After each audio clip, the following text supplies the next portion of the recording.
Welcome to Atlanta Fulton County Stadium in Atlanta, Georgia, where today the 17th rated Clemson Tigers 8-3 meet the 18th ranked Baylor Bears 7-4. It's a sellout crowd of better than 55,000 on hand to watch the 12th annual Peach Bowl. The 1979 Peach Bowl. I'm Gary Bender along with Sonny Jurgensen. As we head into New Year's Eve, we have a good one shaping up for you. Two fine defensive teams. Clemson has given up only 8 touchdowns this year. Baylor allowed only once to have more than 2 touchdowns in a game. Two contrasting styles defensively too, Gary. One team, the Baylor Bears, they play a 4-3 defense, the type of thing we're used to seeing in professional football. And the 52 defense played by Clemson, the thing that I think going into the game, I would have to think that Baylor had a little advantage because Clemson isn't used to playing against a 4-3 defense. At the start of this year, I doubt either team thought they'd be in postseason play. Baylor was coming off of a 3-8 record, and Clemson had lost 15 starters. I think the big improvement, the reason these two teams are playing in a bowl game is that both of them solidified their offenses. Now, Baylor lost their 4 games, but all 4 of their games were to top 10 rated teams. They feel this team's as good as that 74 Cotton Bowl team. Let's look at some of the principals. At quarterback for Baylor is number 7. He's Mike Granite. He's 6'3", 180, a freshman from Lake Jackson, Texas. He took over in the 6th game for the injured Mickey Elam. He has great quickness, calmness, and the ideal temperament to be a great quarterback. He shows you his running ability there, and right here he shows you that he does have the ability to throw the football, which he hasn't done a lot of this year. Their number 1 rusher, number 34, Walter Abercrombie, who gained 886 yards. He's from Waco, Texas. He scored 7 touchdowns. You would have to say that Abercrombie is a complete running back, a tough inside runner, good outside runner, a good blocker, receiver. They call him, the coaches, the complete back, and you see here a burst of speed and a big gain for the Baylor Bears. Defensively, second team All-Southwest Conference pick tackle Gary Don Johnson from Tyler, 6'4", 260. He's the leader of that defensive front 4. Great size and strength and quickness. He keeps those people off of this young man right here. Now, what a man he is. Mike Singletary, the consensus All-American, a junior from Houston. Enthusiasm, plays with reckless abandon, and so much intensity that at times he wears himself out. Leroy Jordan said, well, he compares very favorably to me. Grant Taff is the dean of the Southwest Coaches Conference. Let's look now and see what he has to say.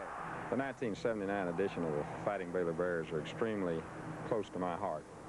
They were a group of young men that went through a lot of adversity in 1978, set some extremely high and far-reaching goals as a team and as individuals, and have worked extremely hard to accomplish those goals.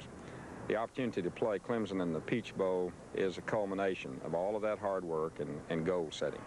And I've coached for a number of years, and I've never been prouder of a football team than I am this group of young men. The Fighting Bears of Baylor University.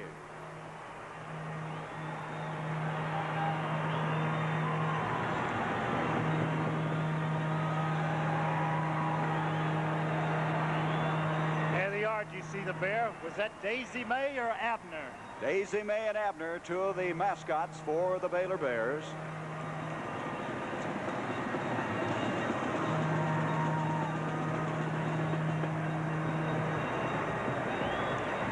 As this sellout crowd, a better than 55,000 on hand for this. For Baylor, their first winning season since 1976, their 3rd since 1963. They finished 4th in the Southwest Conference with a 5-3 record. Their last appearance in a bowl was 1975, the Cotton Bowl. So the Clemson Tigers coming in here, making their 3rd straight bowl appearance. They had a senior class that in 4 years won 30 games. Let's look at one of those seniors, running back Lester Brown from Myrtle Beach, South Carolina. He gained over 1,000 yards as a junior. And they call him the rubber duck because when he runs, his head bounces up and down. But when the Clemson offense is effective, Lester Brown is the reason. He is the back they need to have a big day to win this football game. He missed 3.5 games due to injury, and the quarterback is Billy Lott, who started every game, a senior from Jessup, Georgia. In his first full year after playing behind All-American Steve Fuller, this young man had a lot of pressure on him, and he did everything the coaches asked. He ran the ball club. He ran the ball well when he had to carry it, and you see right there, he has the ability to throw.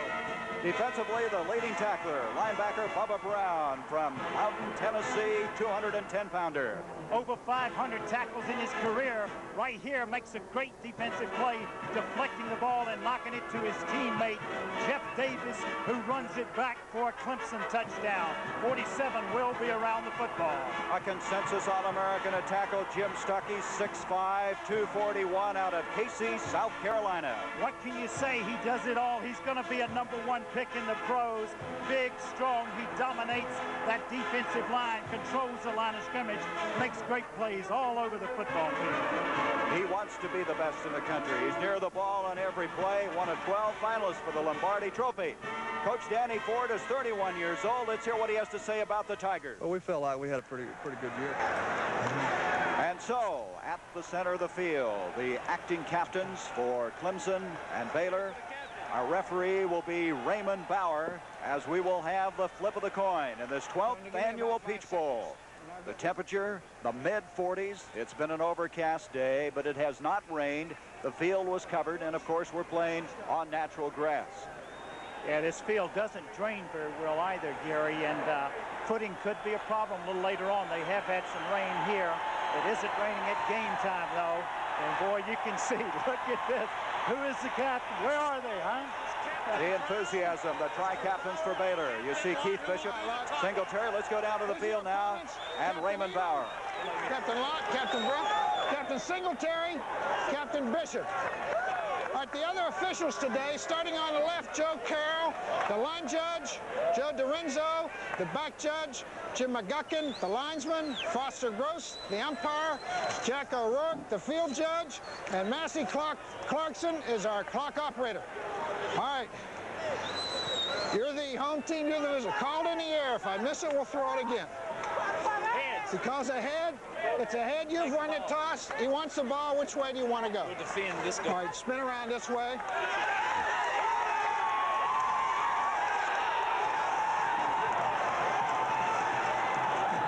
And as you can see, the Baylor Bears have won the toss. They have elected to receive. Sonny, we might mention, you might have noticed at the center of the field, the Baylor players wearing number 23.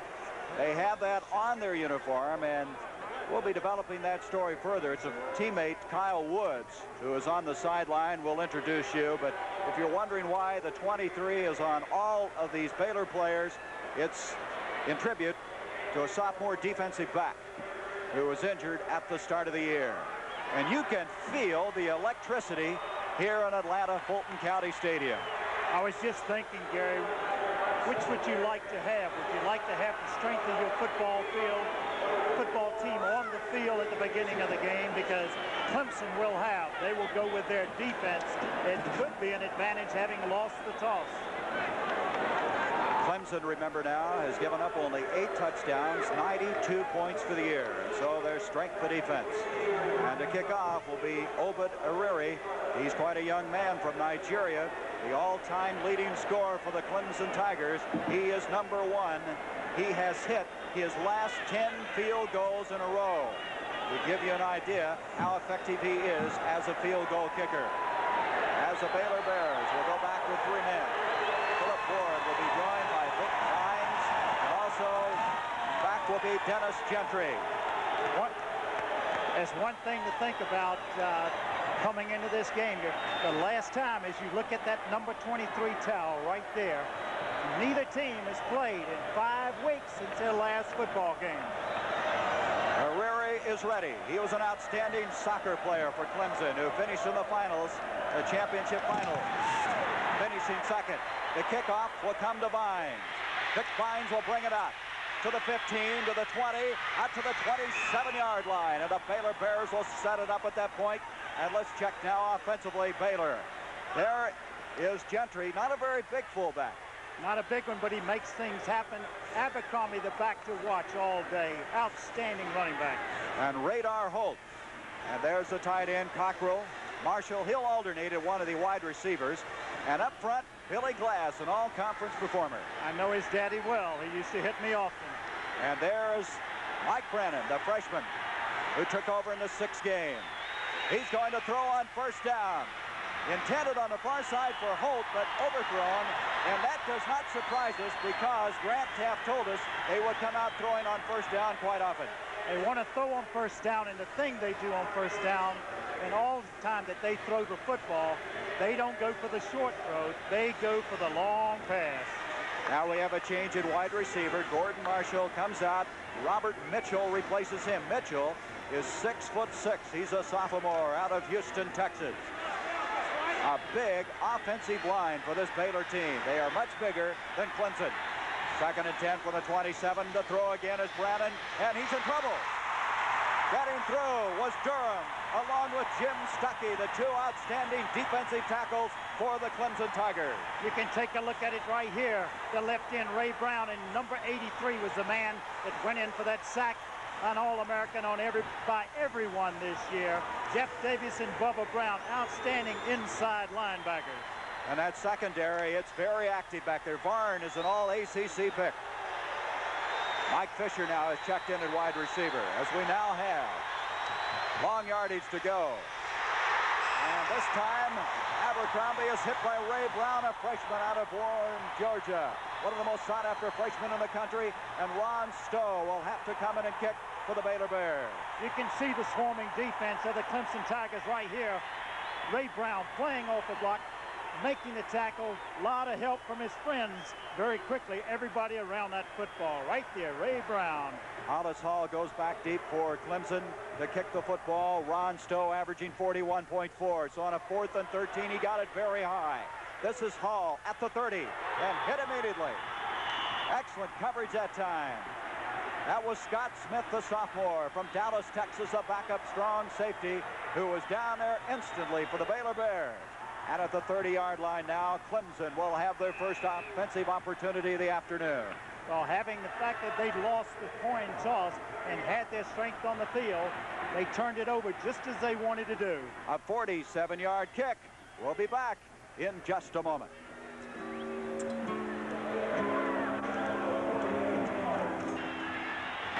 Boy, that Cotton Bowl tomorrow will be a lot of red and white. Lindsey Nelson, Paul Horning will be doing that one. Billy Lott to throw on first down. He hits Gaillard. Gaillard across the 40 to the 45. First down for Clemson. Van McElroy over to make the stop as Gaillard, a sophomore out of Yuma, Arizona. A little hitch pattern. Lott goes back, sets himself well, throws it, and then he breaks the tackle of Collins and breaks up the sideline and picks up a Clemson first down. How about that? Both these teams come out throwing on their first offensive play of the game. The ball at the 47-yard line. That's Perry Tuttle in motion for Clemson. Lott giving up the middle.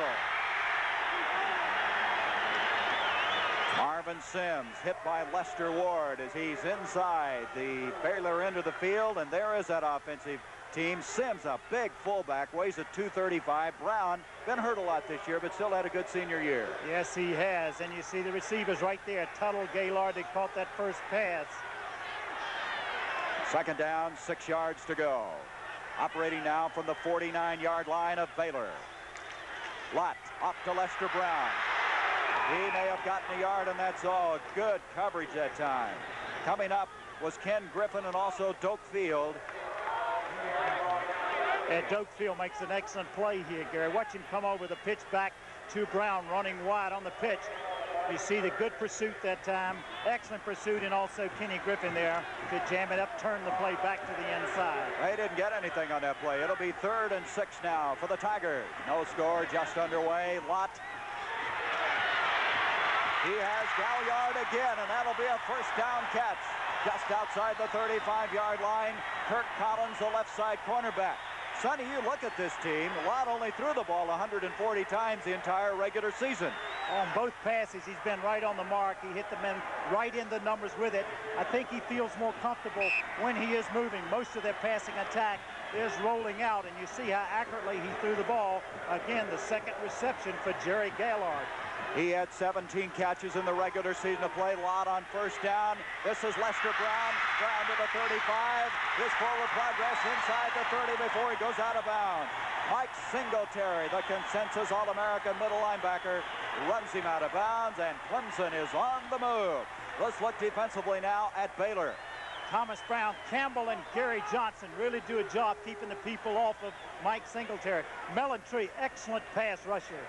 And look at that linebacking core. They're all juniors. They'll be back another year. Well, can you imagine?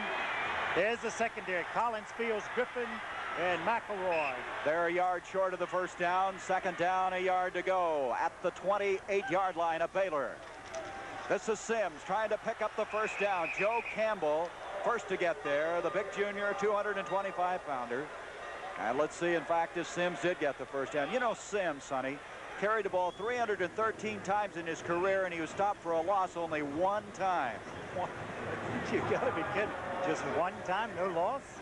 He's quite a player out of Phoenix City, Alabama. Well, he came close to it then because Joe Campbell got good penetration that time over Jeff Bostic. Bostic has made quite a transition this year because he's moved from center to right guard, and I think that has helped this football team offensively this year because they had some question mark going into the season. Well, as you can see, they are just short of the first down. It brings up a third down. And so they're going to bring in their short yardage guy by the name of Jeff McCall. He's a freshman from Fayetteville, North Carolina. He has been used all year long, and I think that shows great confidence in a first-year man on short yardage play. Well, when you're 6'3", 225 pounds, you can understand why. They come into the power I. Third down in a matter of inches. And Lott is going to try to get it himself, and it looks like he has. Billy Lott sneaking it straight ahead. This is kind of a fooled you play because they bring in all the big power backs, and then the quarterback sneaks it. Good, smart play that time. Billy Lott's from the hometown of Jessup, Georgia, a good friend of yours. Yes, he is, and he's Len Hoss, the big center and the great center that played with the Washington Redskins, has been quite an inspiration to this young man. First down at the 26-yard line for Clemson. Out on the option, and he's not going to get rid of the ball as Joe Campbell was there. Excellent play by Campbell. Baylor has 4 good defensive tackles. They will alternate them throughout the course of this game. Well, this is a problem I felt that they would have because the center would have to reach block over there this time to get Campbell because the guard, Jeff Bostic, was pulling, and the center wasn't able to make the block, Mark Thornton, and Campbell makes the play behind the line of scrimmage. From Cuero, Texas. Second down, 12 yards to go. Loss of 2. Lot to throw. He's going to run it. And he is hit hard at the 30 by Andrew Mellontree, the second team All-Southwest Conference defensive end, who they think could be an excellent pro linebacker. Yes, he's also a great pass rusher. That time it looked like Billy Lott was going to have some running room. His receivers were covered well. Take a look at it as he goes back, kind of rolling left in his pocket. Looks like he's got some daylight up front, but Mellontree very quick, coming back in, making the play. I don't think Lott saw him. They lose some more yardage. It's third down now, 14 yards to go. There's either Daisy May or Abner, we're not sure which. Play action by Lott. He's hit by Mellontree. Mellontree, who this year had 20 tackles for a loss, just added another one. Well, they like this. They say he's their best pass rusher, and he comes from the blind side, which is a bad thing when you're talking as a quarterback standpoint, because he never saw him. Another sack for Andy Mellontree. They call him Tree, as you might suspect, and now to come in and kick the football. This is going to be David Sims, who was 4th in the NCAA this year with a 44.4 average. He's angling for the corner. And let's see where they're going to mark it. The official running up the field. Sims didn't get what he wanted on that ball. Looks like they're going to mark it in the vicinity of the 15-yard line. And so Baylor, who has excellent defensive effort from Mellontree, has stopped Clemson's first offensive thrust of the afternoon. No score, 9:42 to go, first quarter.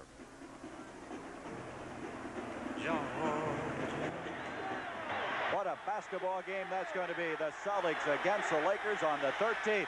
First down now, Mike Brennan rolling out for Baylor. Intended for Abercrombie at the 22-yard line. That's a tough pass, Sonny. A right-hander running left to throw. I never called it. I couldn't throw it. That is so difficult for the right-hander. Rolling left, they're going to the wide side of the field. That's the reason for the call. He gets some time, but he gets up under his blocker there, Dennis Gentry, and he can't make a very accurate throw that time, and kind of overthrows Walter Abercrombie. Abercrombie, by the way, only had 6 catches during the regular season of play. Bo Taylor's checked into wide receiver. Give to Abercrombie. And he runs out of running room. Running to the short side of the field, Jack Kane, the free safety, who only weighs 170 pounds, came up to knock him out of bounds. Well, you see some great strength in Abercrombie right here. Not a lot of running room. Good pursuit by the Clemson team. See right there, missed tackle. He gets out of bounds, runs out of room, because that's, when you consider that hash mark, only 53 feet 4 inches from the sideline. Not a lot of room to run over there. Abercrombie in his first game ever got 207 yards. That was as a freshman. This time he's thrown for a loss. Eddie Gathers, cornerback, number 49, was up there, and he's excited. He's out of Myrtle Beach, South Carolina. He's a junior. Yes, he does. They run the same play. They pitch it back again. Again, trying to anticipate Clemson playing the wide side of the field. They don't. You see the quickness of that Clemson defensive team. Gathers comes up and makes a stop. Ron Stowe out of Houston, Texas, a freshman, kicking the football. Another good one. Hollis Hall at the 36 of Clemson. Hall trying to get outside. And he is down short of the 45-yard line. Good reaction again by Baylor. And Clemson now will get their second opportunity. That was Buzzy Nelson who snapped the ball, the sophomore center from San Antonio. One of the big surprises this year for the Baylor Bears. That was another fine kick of 48 yards. 2 excellent kicks now by Ron Stowe. But in both possessions, Clemson's had excellent field position, where Baylor started deep in their own territory. Clemson starting right at midfield. They're going to mark the ball at the 43. Billy Lott, play action, good faking this time, and he has his man. On the far side, Kirk Collins making the stop. The catch is made by Mark Clifford, the big tight end, a senior out of Miami, Florida. Again, Lott throwing the ball on the move, the bootleg type action, and he throws it very accurately right around the arm. Boy, he makes a good throw that time to get it around the arm of the linebacker that time, Doug Field. You know, Lott threw only 4 interceptions this year, and that was the lowest of any starting quarterback in the ACC. 971 yards on the year. Second down, a short yard to go. At the 43 of Baylor, Lester Brown, and he has a first down. Inside the 45, Allen Tree and Singletary, and there's the Clemson bench. That's Kane, number 12, who made a fine play a moment ago on Abercrombie. Well, those coaches are still coaching, doing their work right here. They're trying to keep him in the right position to make the play defensively. Clemson is not as big, Sonny, but boy, they are an emotional football team. Emotional and quick. They beat you with their quickness. First down, the ball at the 45 of Baylor. No score. We have 8.5 minutes to go in this first quarter. Lester Brown again. Brown for a 5-yard pickup to the 40. Doak Field, a junior out of Burnett, Texas, over to make the stop. You don't hear a lot about Doak Field, but one reason is he's playing in the shadow of Mike Singletary. There's Grant Taft, 8 years, the coach of the Baylor Bears. He's the dean of the coaches in the Southwest Conference. Oh, what a nice man. Isn't he? I'm impressed with both coaches and very much impressed with these young football players representing both schools. 2nd and 5 now from the 40. Lott, this is Tuttle. Tuttle has a first down catch, and he's to the 30-yard line. Kirk Collins, and Lott now has found something that's going to work. Boy, Billy Lott has come out here throwing the ball in this first quarter. Again, the setup, a high percentage type pass, and a good run by Tuttle after the reception again. Lott, I think, is perfect. Has he missed anything yet? Boy, this Perry Tuttle had 28 catches. He's the fastest man on their football team. He's a sophomore out of Winston-Salem, North Carolina. First down at the 30-yard line. Clemson again hammering away, getting the good field position. Lott keeps the football and gets nothing because Gary Don Johnson, number 76, who, by the way, is the cousin of Earl Campbell. In fact, they played on a state championship team in high school out of Tyler, Texas. He was honorable mention All-American his sophomore year and had a knee injury last year and missed the season. He's back this year, and they think he's back to full strength again. Quite a nice young man. Really has a good time playing the game of football. 2nd down 10 from the 30. Tuttle splits to the bottom of the screen. Lott as he's man open. Lester Brown. Brown to the 10, to the 5, to the 3. First and goal. Ken Griffin, the strong safety, made a touchdown-saving tackle. Well-conceived play this time. A check down by the back. Goes back looking left. All the receivers clear. Get the linebackers out of there. And just a little dump over the middle to Lester Brown.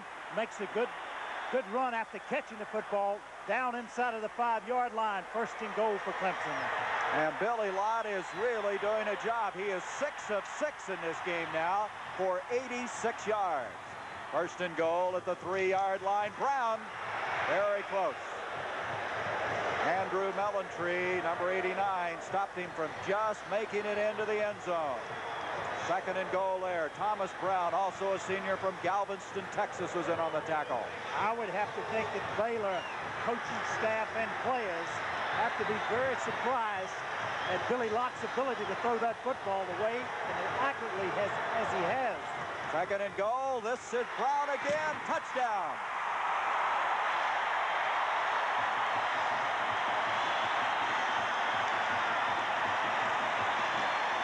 The same power I formation. The back just leading it in the hole. And Brown goes over the top.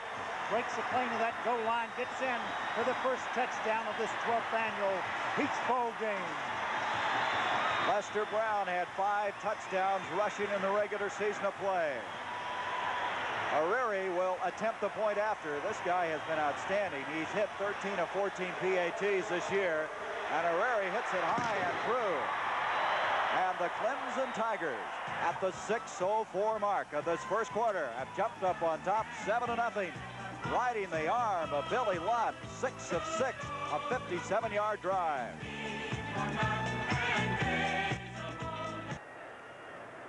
There's Danny Ford. He has to be happy about the way Clemson has done it thus far. As Billy Lott, 6 of 6. There's Grant Taft. I just wonder if he figured they'd come out throwing that much. I don't think so. When you consider the fact that both Clemson and Baylor both were running teams, that's what got him here to the Peach Bowl, and they both come out in this first quarter throwing the football. Ariri again will kick off. His longest field goal of his career, 57 yards. He added the point after. As back deep, we have 3 men. Dennis Gentry is the middleman. Philip Ward and also Vic Vines are back deep for the Baylor Bears. He's kicking away, and that ball is going to go out of bounds. Vines, the closest man to it, and so they'll be kicking it over. That ball, they're trying to kick it away from Gentry in the middle. I believe, though, Sonny, one reason Herrera does not kick off a lot is he does have the tendency to move the ball left or right instead of hitting it down the center. Well, they're kicking from the hash mark, the left hash mark, which is kind of unusual, too. And I think they'd like for him to, maybe they plan on trapping the runner back into the corner here because he is an accurate kicker. He shows you that with his stats kicking for field goals. Maybe they want him to kick it down in that corner.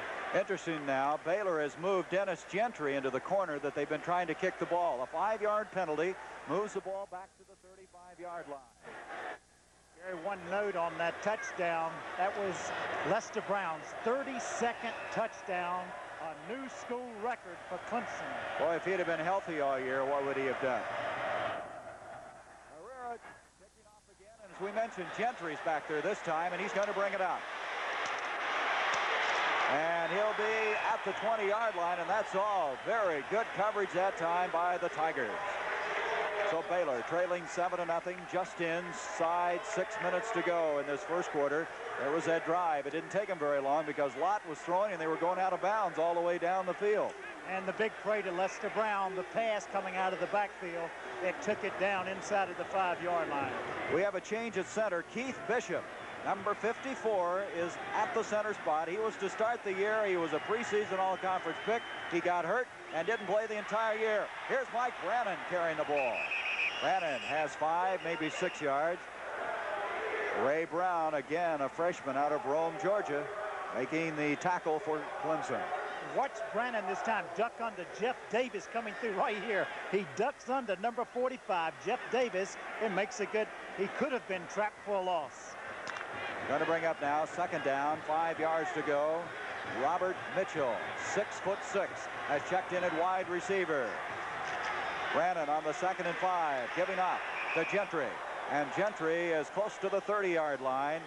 Charlie Bauman, the middle guard, and Ray Brown in on the stop. Everybody remembers Charlie Bauman in the Gator Bowl and the altercation he had with Woody Hayes as Billy Lott. Boy, he has to be smiling. He certainly does. What a good start he's had here in the Peach Bowl. 6-6, did you say? Mike Lively, 35, checks in. 2 tight ends come in. Cockrell along with Houston. 3rd down, 2 yards to go. That is Lively, 35, a freshman out of Waco. Brannon on the option. An excellent play by David Reed, a senior from Radford, Virginia, and they're going to have to get rid of the football. They didn't fool anybody on that play. Well, they haven't. Great defense. Hallmark of this Clemson team. And boy, look at him. Number 90, David Reed, a 6'2", 209-pound junior from Radford, Virginia. He had 15 tackles for losses this year and just added another one to his total. And so Stowe, who has kicked very well for Baylor, will go back inside his 20. Hollis Hall, the deep man from Seneca, South Carolina, and there's one of the fans here as we come to the close of this 1979 year. Low kick. Fair catch called for by Willie Underwood. He has it at the 37-yard line. So Clemson has a 7-0 lead. They have possession of the football. Good smart play that time by coming over and cutting off that low kick, because if it hit the ground, it could have rolled a long way. Well, we're down now to 2 teams in the NFC, and Tampa Bay, boy, did they look good against Philadelphia. Well, congratulations to that fine staff of John McKay's and the job they did, and also the Rams. Don't forget, it all begins on Sunday with the NFL pregame show. Billy Lott on 1st down, giving up. And that is Tracy Perry, the backup fullback out of Roxborough, North Carolina. Lester Ward and Andrew Mellentree making the stop, but a pickup of 6. They have been throwing on 1st down. What do? They come back and run the draw play. Good smart call and a good piece of running by Tracy Perry then.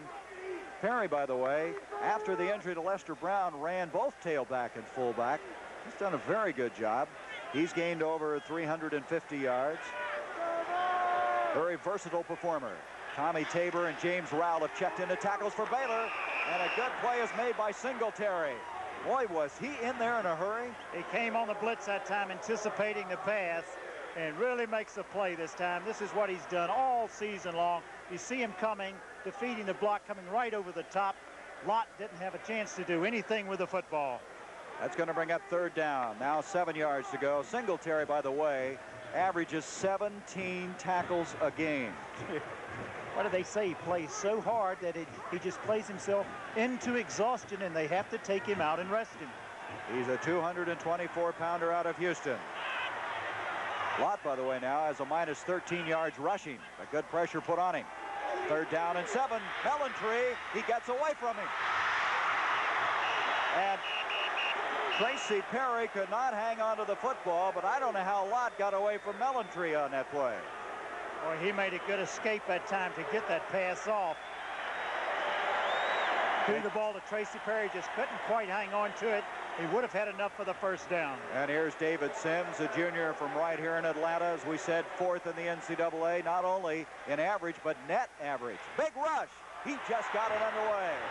There is no flag on the play. Sims hits the deck, but there'll be no roughing the kicker. And this time, Baylor will have good field position, as David Sims almost had that kick blocked. I don't understand why no roughing the kicker. He did not take any extra steps, his normal steps. They run into the kicker here and actually knock him down. Knocked him down that time. Ray Smith was the man that knocked him down. And so Baylor, for the first time, with a good field position, just inside the 45 of Clemson. And it's a 7-0 game in favor of Clemson. 2.5 minutes to go in the 1st quarter. Mickey Elam is the quarterback. Elam in place of Brannon. Mickey Elam is the senior from Irving, Texas, who started the first 6 games. Then he had a severe hip pointer and lost his starting job to Mike Brannon. So much of their offense is predicated around the option, taking the read on the defensive lineman. they play the quarterback that they feel that is making that read the best, because they have a zone option and a lead option. The quarterback has to be able to make the read correctly for them to be successful. Gain of 1 yard. 2nd down and 9. Elam rolling out. Intended on the far side for Robert Holt, and he was undressed over there by Willie Underwood, a junior from Fort Payne, Alabama. Underwood played that as well as you can play it. Just excellent coverage that time by the Clemson secondary.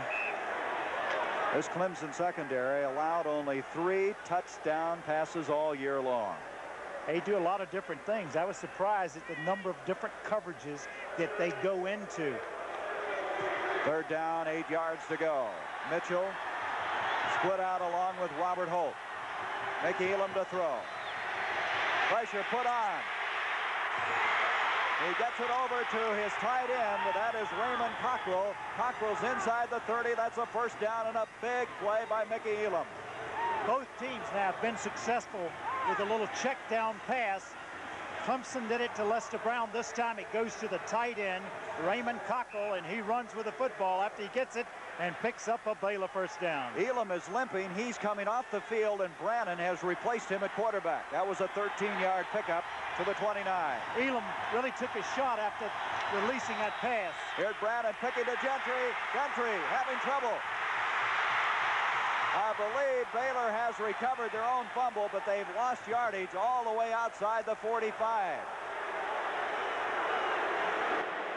Let's take a look and see if we can't pick up exactly what happens. Reverse pivot, the pitch back on the option play. Had it out a little bit too far in front of him at time. Just coming back in on the field.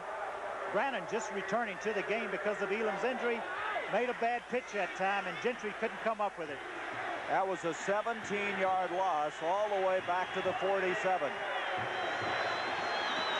2nd down. Brannon still in at quarterback. Holt to the 20-yard line. Radar Holt. Make that Bo Taylor. Correction, there's a flag as Bo Taylor knocked out of bounds at the 16-yard line, and we're going to have a penalty against Clemson. Bo Taylor, a senior from Dallas. You see what he did on the year. 8 catches. Take a look at it. An excellent throw this time. The corner pattern. Just as Brannon releases the ball, he gets hit by Stuckey. He makes a good throw. He gets up slowly. You see Taylor take the ball in, goes out of bounds, and you're going to get a late hit on Eddie Gathers. And so the penalty will be stepped off.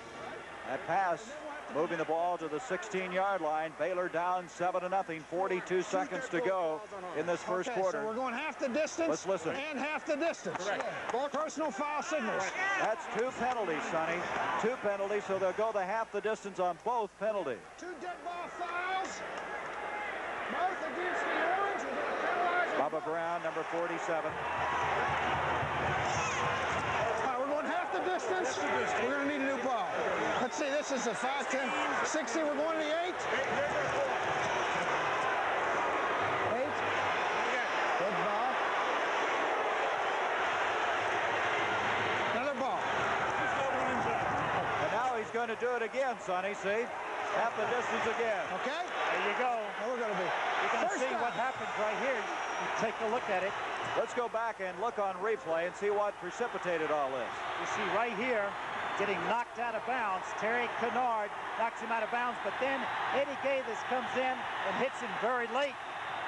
Picks up the personal foul penalty. Hey, you take another angle from it, and look how far. He's off the right stripe before he takes the blow. It's bedlam here. You can hardly hear yourself think. 1st and goal at the 4-yard line. Lively in motion for the Baylor Bears. Brannon on the option. Hit immediately by David Reed.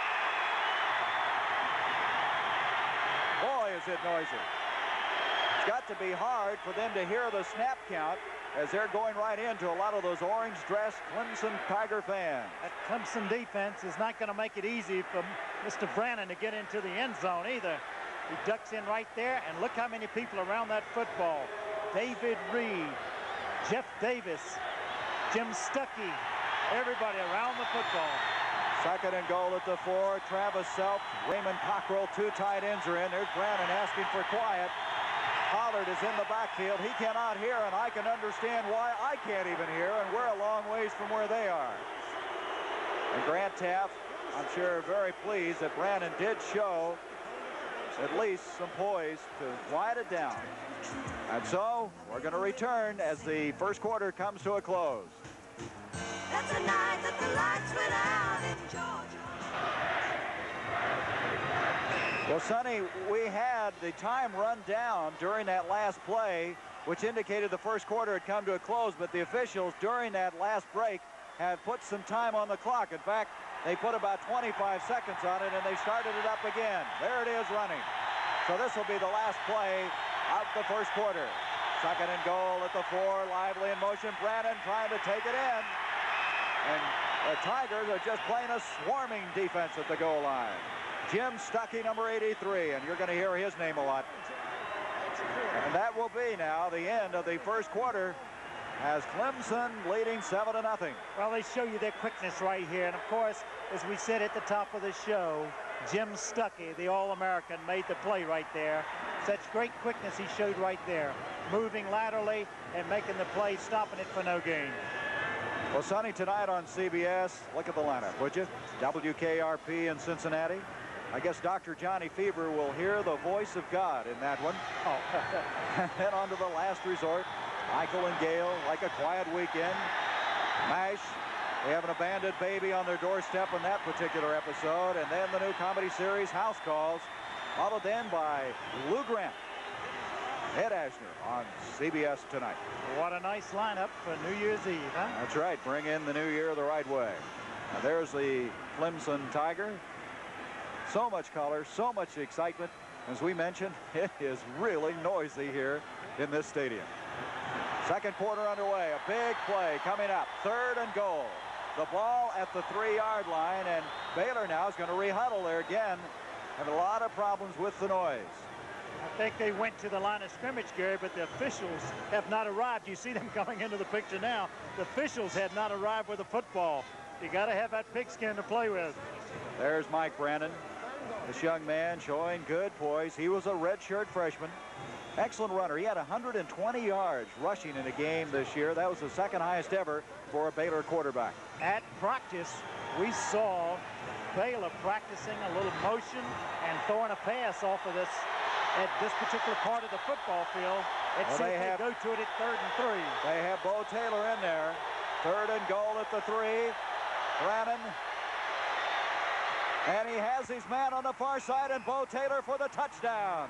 Taylor with 2 big catches on this drive. And now with a chance to tie it up, the Baylor Bears. Good throw this time by Mike Brannon.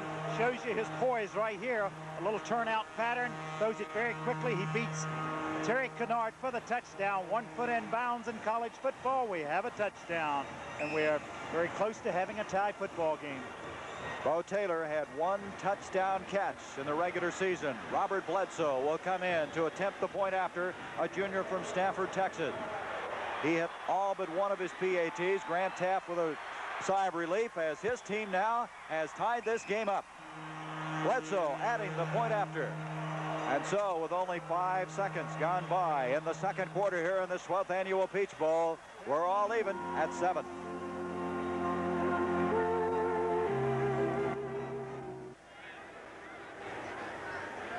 A little liquid refreshment.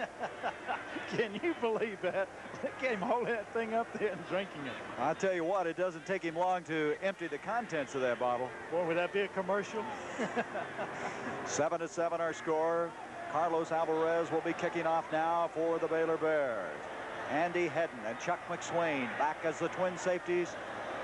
Make that Lorenzo Alvarez. I think I said Carlos. I'm from the 40.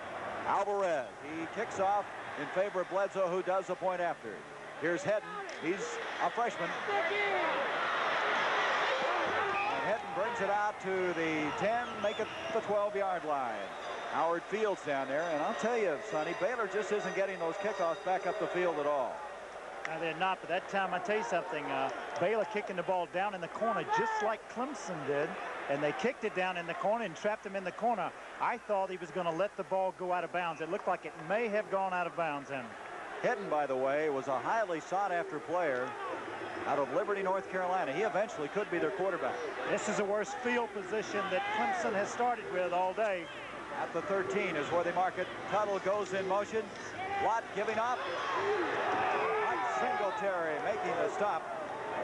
As Lester Brown, does Brown get off the mark quickly? He really comes up to that line of scrimmage. Well, he does, but Baylor has in there you're looking at the scoring drive there, but Baylor has in their second line of defensive tackles now, Tommy Tabor and James Rowell, and they did an excellent job that time in freeing Singletary up to make the tackle. Also should mention that Max McGarry is also checked in at a defensive end. He's number 99 for Baylor.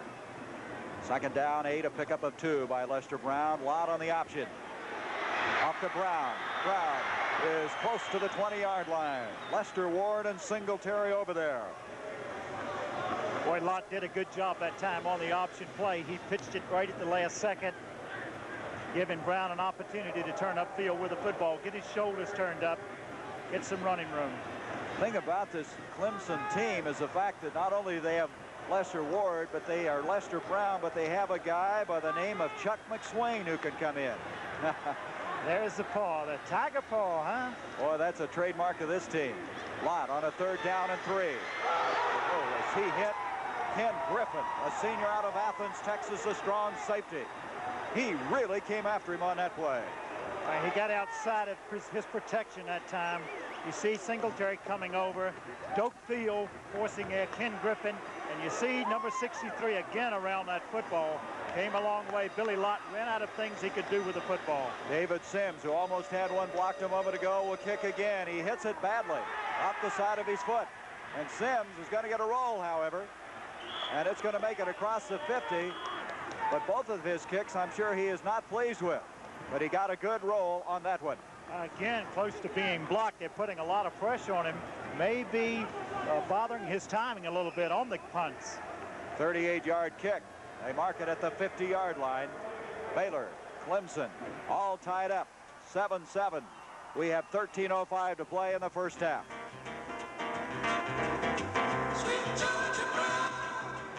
The NBA on CBS. Been very well received in our first 2 telecasts. The third one coming up January 13th. From the 50-yard line, Brannon back to throw. He's hit. And he has his man, Robert Holt. Holt has the catch to the 21-yard line, and Baylor striking quickly for the first down. That's the same pattern that they threw earlier to Bo Taylor. Goes back to corner pattern, and he was under a lot of heat when he delivered the ball. But a good catch this time, coming back, making the catch. A little bit underthrown, but Robert Radar Holt, they called him. 28-yard pickup. Holt and Taylor very active in this first half of play. Well, Brandon's done a job since he's come back in also. Little mix-up now. Looked like Arlen Thompson, the left side tackle out of Plainview, Texas, moved before the snap. Thompson and Barnes, by the way, they consider them the best pair of offensive tackles the Baylor's ever had at any one time. You can see they just blew the count. You'll see the movement right there. That little false illegal procedure, 51 offense, first down. Arlen Thompson. So it'll be 1st and 15.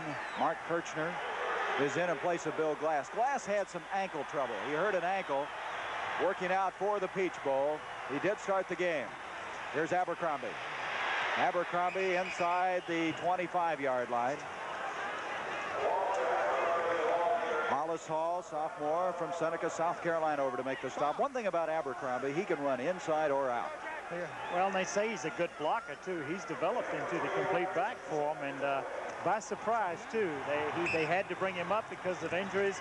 Did an excellent job last year for him, and also this year. And the Tiger exhorting the fans, and their fans are alive here today. Here's Brannon on a 2nd and 12. That's a dangerous pass in the end zone. It's caught for the touchdown by Robert Holt. A desperation pass, just threw it up for grabs. I tell you, tremendous concentration that time by Holt. Take a look at it. The play designed to go left. He rolls left. Good coverage. Goes back around. Watch your block right here. We didn't see the block. He was in hot pursuit that time. But look, Everybody in the end zone taking a swipe at the ball. Underwood could not come down with it. But watch Brannon as he releases this football. He really takes a shot that time from Ray Brown. And the point after attempt by Bledsoe. And Baylor now has a 14-7 lead, a 24-yard touchdown pass. Well, I'm sure that Grant Taft was a little nervous when he saw that ball in the airway, but it paid off for 6 points.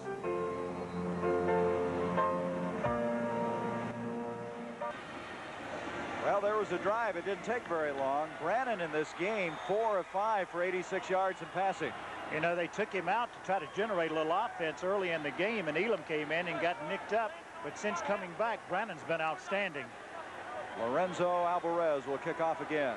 Hedden along with Chuck McSwain back deep for Clemson. 12:20 to go till halftime.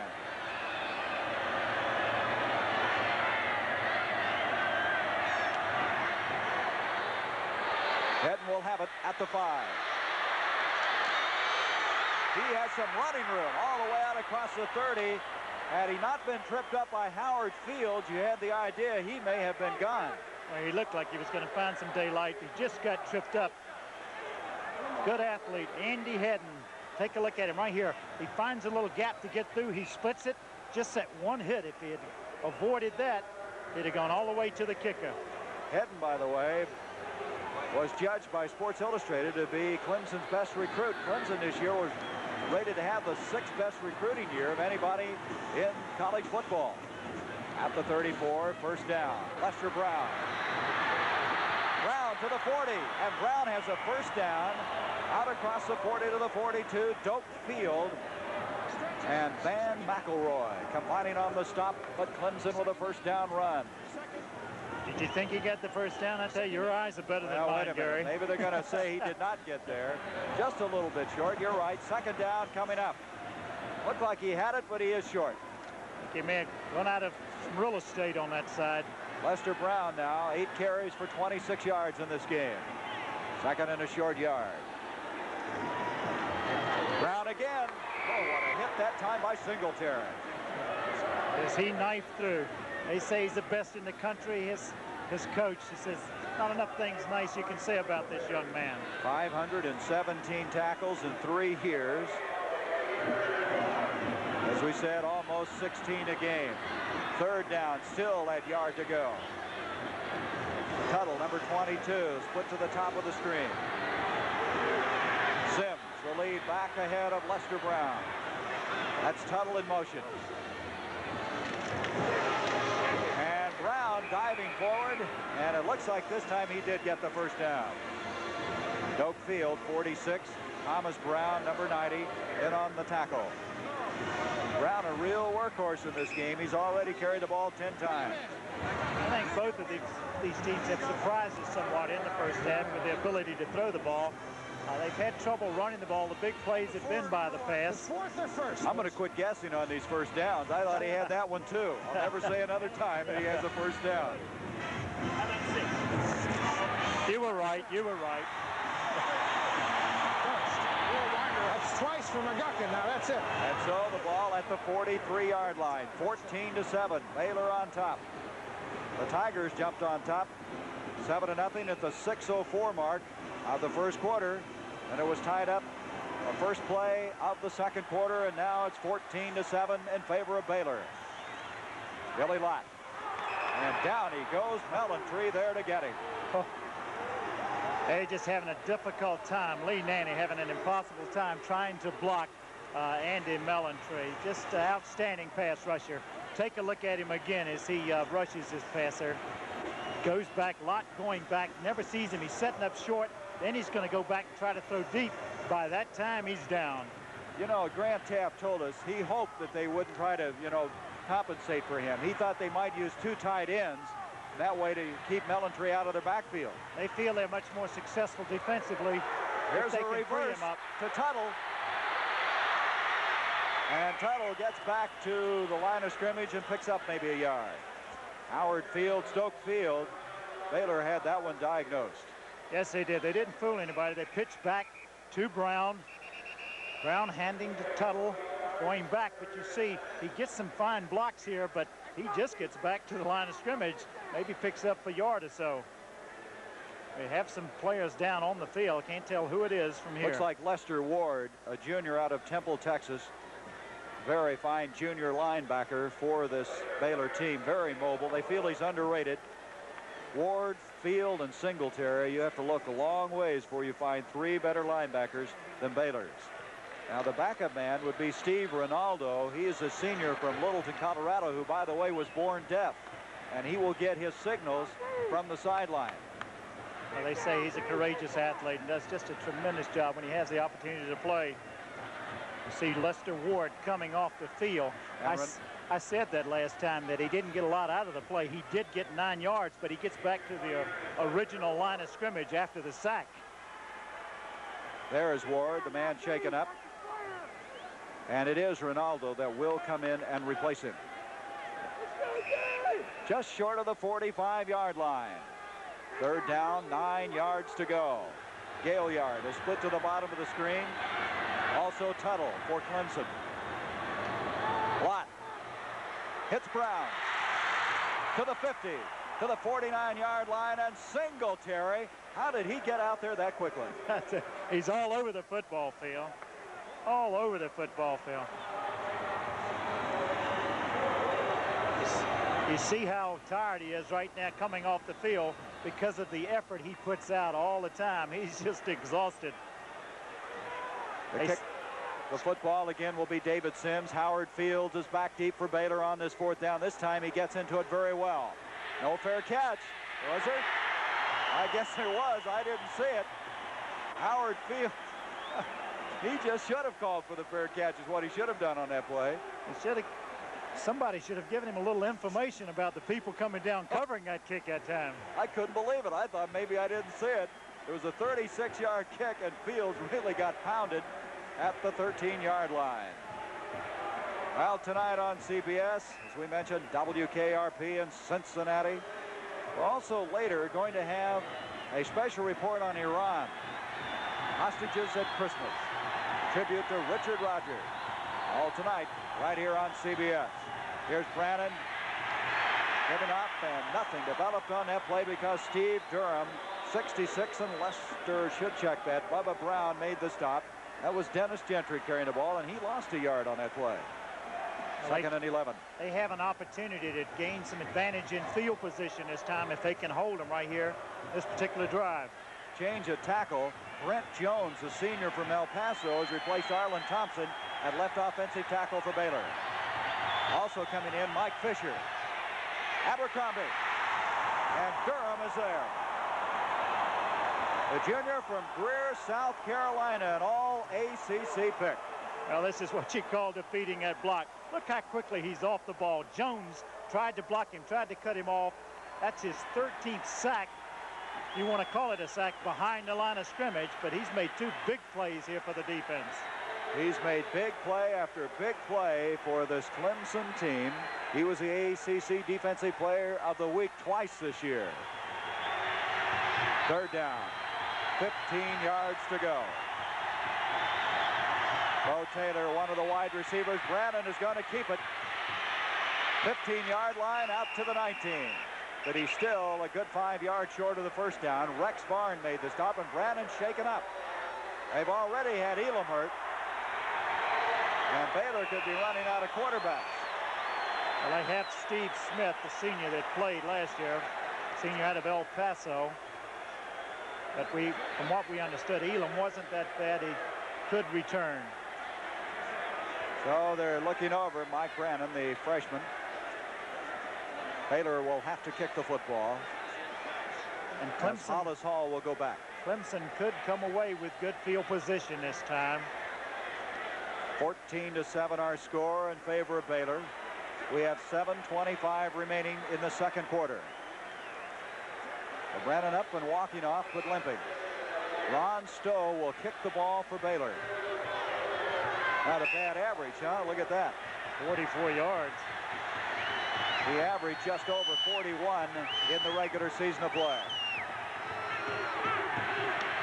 And he hit a very fine kick. Hollis Hall at the 34. He's trying to get to the picket line, but he's in difficulty. And he's going to lose yardage back to the 25-yard line.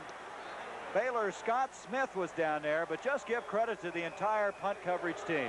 Exactly. He lost about 10 yards trying to get to the line, to get behind that picket line, as you call it, but he couldn't quite reach it. 49-yard kick that time by Stowe, who continues to impress in the Peach Bowl.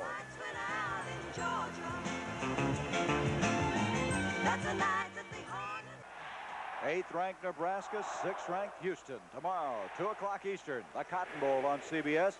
There's 31-year-old Danny Ford. He took over in the Gator Bowl last year when Charlie Pell went on to the University of Florida and defeated Ohio State 17-15. Tremendous job, tremendous pressure he had right then, but he showed what he could do. There's Galliard on the far side trying to make the catch, the 30-yard line, and he was really belted by Ken Griffin, the strong safety, and incomplete.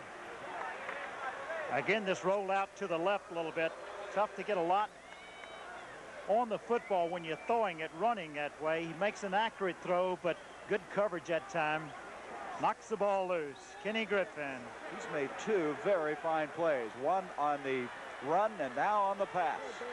Second down, 10. Lott on the option, pitching back to Brown. Brown to the 35, 37-yard line. Thomas Earl Young, a junior from Houston, number 32, over to make the tackle for Baylor. And Brown gets outside as quickly as anybody. Did he make the first down? I'm not going to say. I'll never say it again. Again, success with the option. Billy Lott doing a good job pitching the ball back to Lester Brown, and with his speed getting outside and setting up like 3rd and inches for the first down. There's Bauman, Bubba Brown, Steve Durham. Bubba Brown, the leading tackler. Durham been very impressive in the early going. 3rd down, less than a yard to go. Brown trying to get it, and he's got it. Lester Brown only weighs 175, but he's doing it all. They haven't given the ball that much to Marvin Sims. They really haven't. There, high formation. They like to give it to Brown with his quickness and let him pick some daylight to run through. This Clemson team really plays with a lot of enthusiasm. Brown last year as a junior had 1,022 yards, but he missed 3.5 games this year. A very gifted back. He started the year with flu, then he injured his ribs, which curtailed a lot of his activity. He has 12 carries now for 40 yards. Lott hit by Ken Griffin again, and I just mentioned a while ago how well he's playing. And Steve Ronaldo, 59, again now. Remember, Ronaldo was born deaf.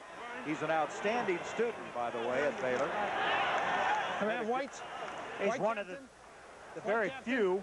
We have some conversation down here with the referee, talking to Mike Singletary. About 9 or 1st and 15. There was a flag on the near sideline, and the penalty being explained to Baylor. Illegal formation on refused. 2nd down. Illegal formation. And I'm sure that Danny Ford would like to know just what they did wrong. You're talking about Ronaldo, Gary. He's one of the few players on the Baylor squad outside of Texas. He's from Littleton, Colorado. They have some football players in the state of Texas. Well, they do. I think they have 5 out of 99 out of Texas. 2nd down, 9 yards to go. Billy Lott. Pressure put on by Brown and intended for Marvin Sims at the 41. I think James Rowell knocked that ball down that time. Rowell would be 97, a senior, who plays just with reckless abandon. There's Sims, 31, the intended receiver. Sims only had 3 catches in the regular season. The reason they keep shifting defensive linemen in and out for Baylor, they like to have fresh, strong defensive linemen in front of Singletary to keep the blockers off of him. 10 yards to go, lots in trouble. And that is Mellentry again, and Mellentry has been all over Billy Lott. In talking with Grant Taff earlier this week, he said, I don't think that they can block Andy Mellentry with one man. They're going to have to put 2 people on him if they intend throwing the football. And Lee Nanny's really had his hands full in this first half. Doak Field was coming from the other side. Howard Fields is back now for Baylor. David Sims, Mellentry putting pressure on. A beautiful kick by Sims. This time he calls for the fair catch. And very wisely so. Exactly right.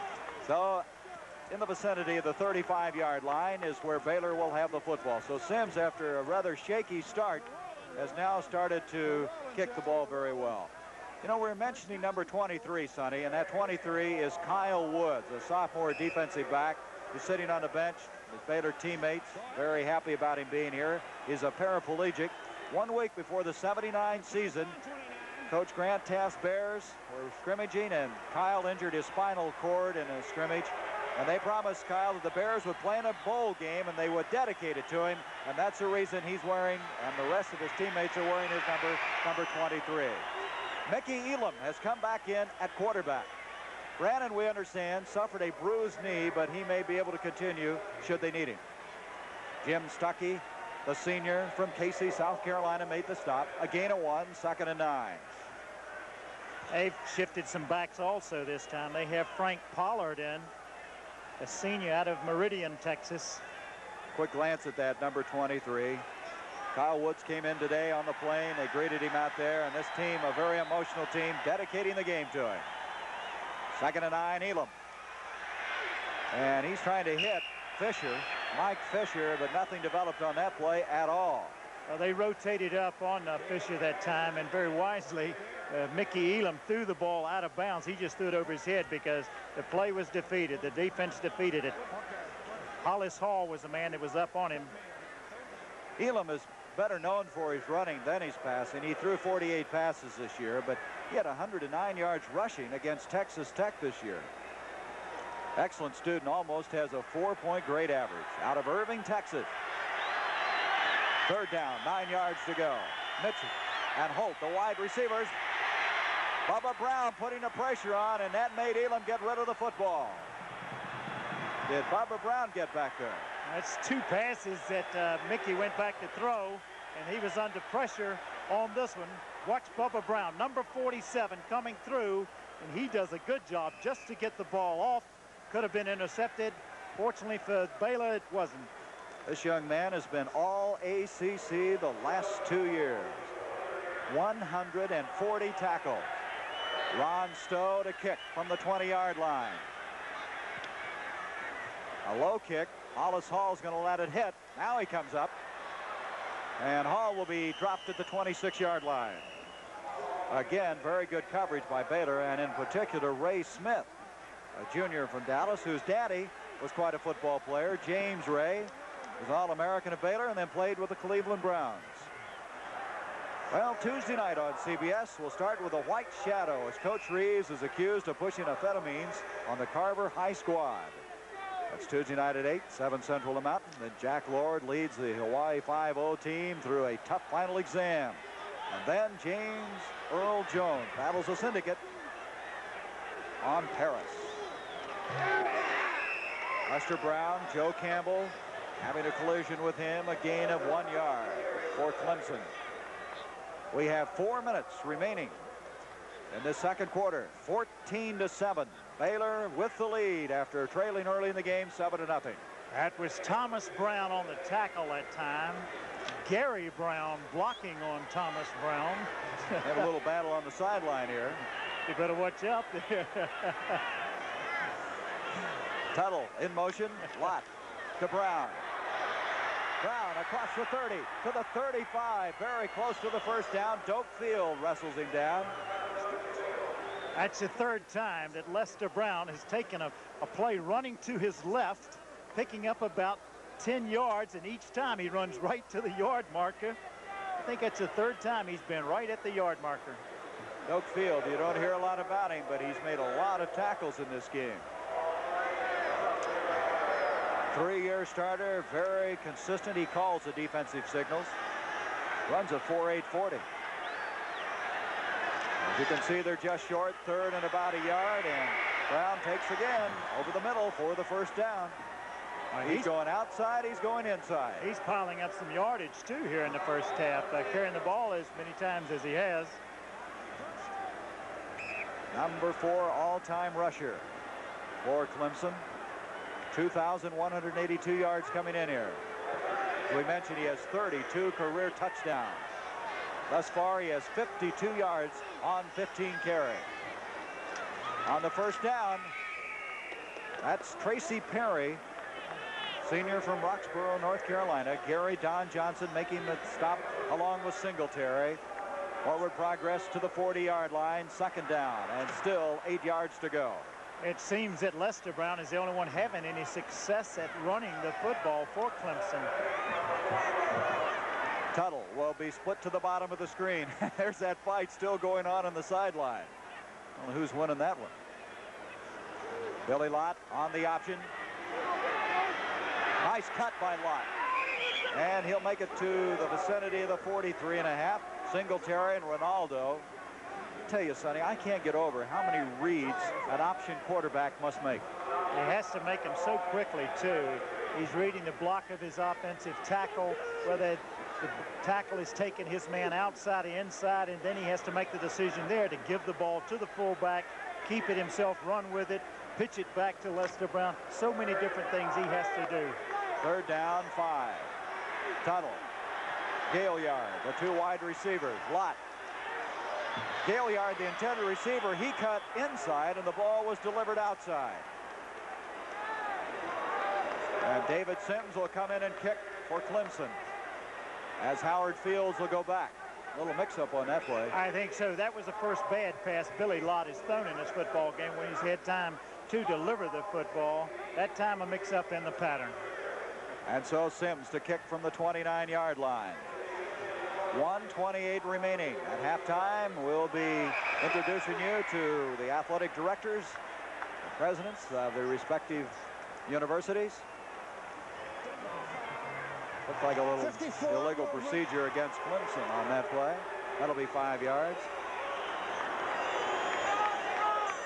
Yeah, you see him right there moving. That's Jeff Gandit. Jeff Gandit moving. Hold it, boys. But he was reacting to the offense because the offense had moved first, and the penalty goes against Clemson. And so now Sims will be inside his own 25, as you see him. High snap. Beautiful, beautiful kick. At the 12-yard line is Howard Fields. And he'll get back to the 19. And that is the kind of kicking we expected to see from David Sims. A picturesque kick that time, a distance of 50 yards. You have to be impressed with both of these teams having a 5-week layoff, the way they have executed here in the first half. Well, the NFC Championship from Tampa Bay, the Rams, the Buccaneers, it all begins with the NFL today with Brent, Jane, Irv, Jimmy the Greek, and Jack Whitaker. Boy, 2 surprising teams. I don't think many of the experts figured that these 2 teams would be in the championship game. Mickey Elam still the quarterback on the option. Drop for a loss. Guess who? Number 83, Jim Stuckey, the All-American Clemson defensive tackle. Stuckey and Durham inside are causing this Baylor line fits. Well, watch him come around. He's trying to get by him so he can option the ball. He doesn't get a chance to because of the quickness of Jim Stuckey. They say he just dominates the line of scrimmage, and that's a good example of it there. He wants to be near the ball on every play, and he wants to be the best in the country, and he's close in that goal, I would think, very quickly. Elam giving out to Gentry, and boy, there's just nothing developing on this series. Stuckey again on this tackle. One-man show right now, and it comes to a third down, and Clemson is going to call timeout. They want to get the football as there's still 31 seconds left in this first half as we have a third down coming up. It's difficult to pick a side you want to run at when you're running at that and facing that Clemson defense because Steve Durham is on the other side, and we've seen 2 great plays by him already. Difficult to pick which side you want to run at. Well, Clemson this year was 3rd in the nation in scoring defense, giving up 8.4 points a game.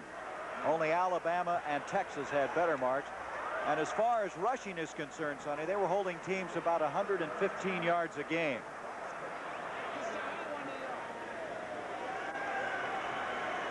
This has been a very enjoyable 3 or 4 days here in Atlanta. The Peach Bowl Committee and all the help they have given us. The cooperation has just been outstanding. Very much impressed with the organization and the sellout crowd here in this 12th annual Peach Bowl, and the color and excitement as you look at Lester Brown, the fine running back for the Tigers. Well, you have a third down, 13 yards to go, 31 seconds left. Clemson figuring to get the football before this first half is over. Frank Pollard is now checked in. Walter Abercrombie has also joined in the backfield. Elam, the quarterback. Boy, you saw that list of all Southwest Conference players there on the Baylor team. Elam gives to Gentry. Gentry back to the original line of scrimmage, and that's all. Steve Durham and Clemson again will ask for a timeout. So there's now 25 seconds left, and they figure to get good field position.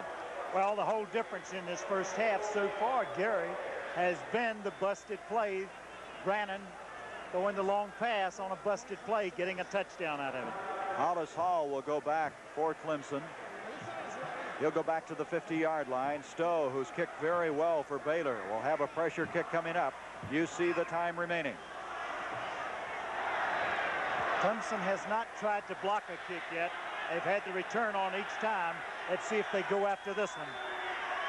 They have only one man back. Here they come.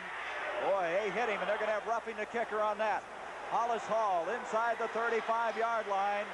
He'll be dropped, but Baylor will have the football as Stowe was roughed. He is down, and he's not getting up very quickly. They went for the block here. This time the kicker does get knocked down. They call the roughing, and boy, does he ever get hit this time. And he is hurt. He's still down on the field. Let's hope it isn't serious. That was a 47-yard kick under some less than ideal situation. It looks like he's getting up. He's going to be okay. Stowe has replaced a pretty fair kicker this year, Luke Prestige, who moved on and did such a good job for Denver. There's Stowe. Out of Houston, how many players did they say come out of, like 44% of the football players or something come out of Houston, Texas? And he came out of the same high school that Luke Prestige did, out of Houston. Danny Ford, he's not happy about that roughing the kicker, because that takes Baylor out of a very, very precarious situation, gives them first down at their own 34-yard line with 16 seconds. Elam gives off to Pollard, and Pollard, who missed a lot of this year with a broken jaw, moves it out to the 38-yard line. Ray Brown, Steve Durham make the stop, and we're going to have another timeout. This time Baylor stops the clock with 4 seconds left. Maybe they're going to throw one up again long. One of those Hopper-type passes, right?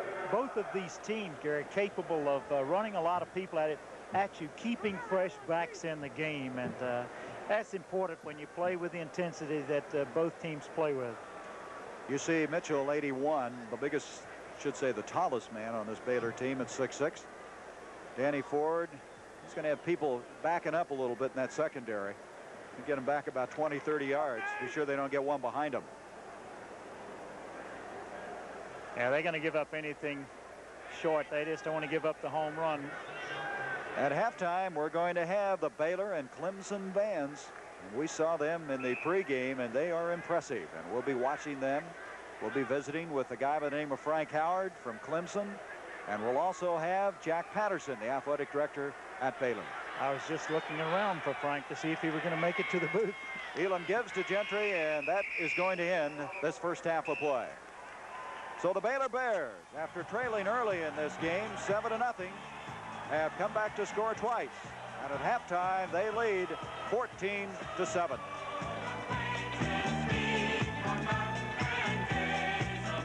What a halftime we have in store for you, as coming onto the field, the Golden Wave Marching Band of Baylor University. Dick Floyd, the director of bands and assistant professor of music education at Baylor, a 200-member band, and let's listen.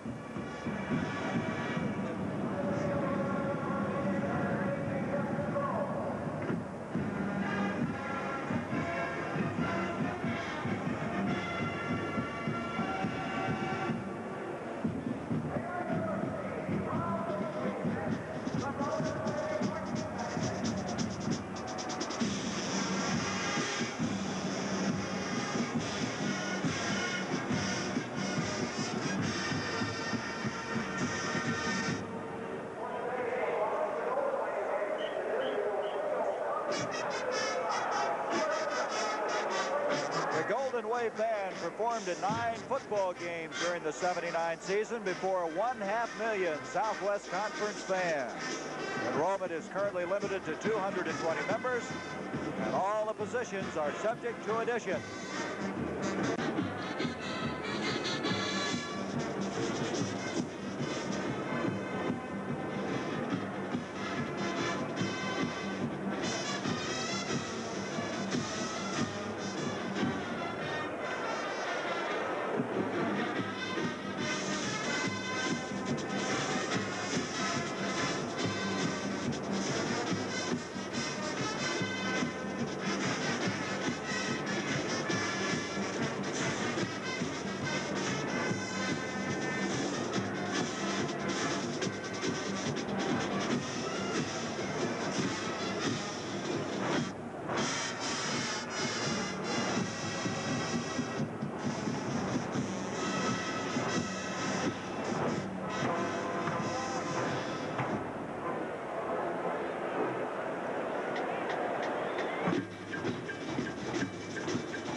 You can see some of the enthusiasm here.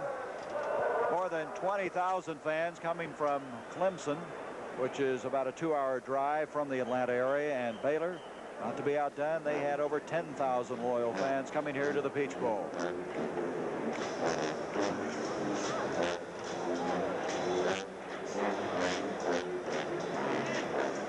About 2 minutes.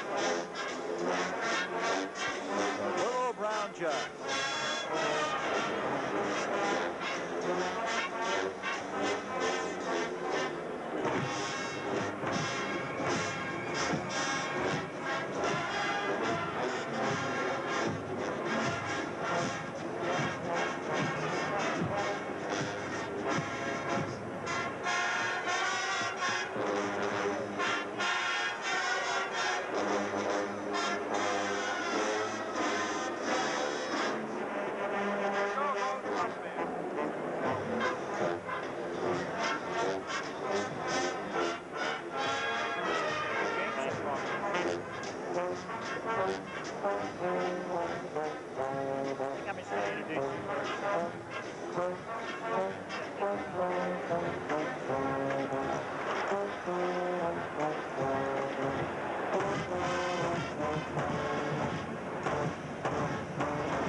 Jug performed here by the Baylor University Band. They'll be playing a spiritual, I Saw the Light.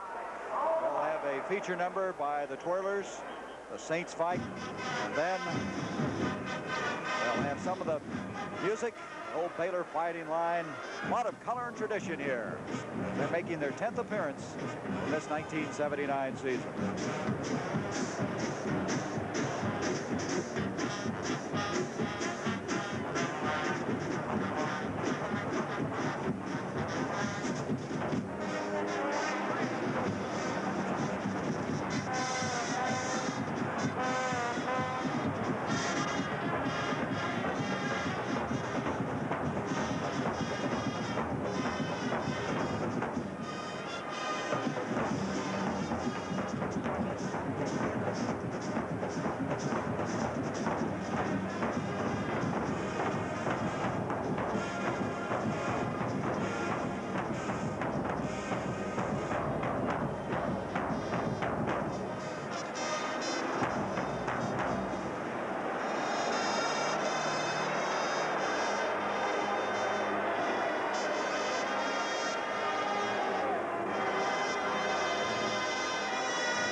halftime at the Peach Bowl, the 12th annual Peach Bowl, are two gentlemen from Clemson University.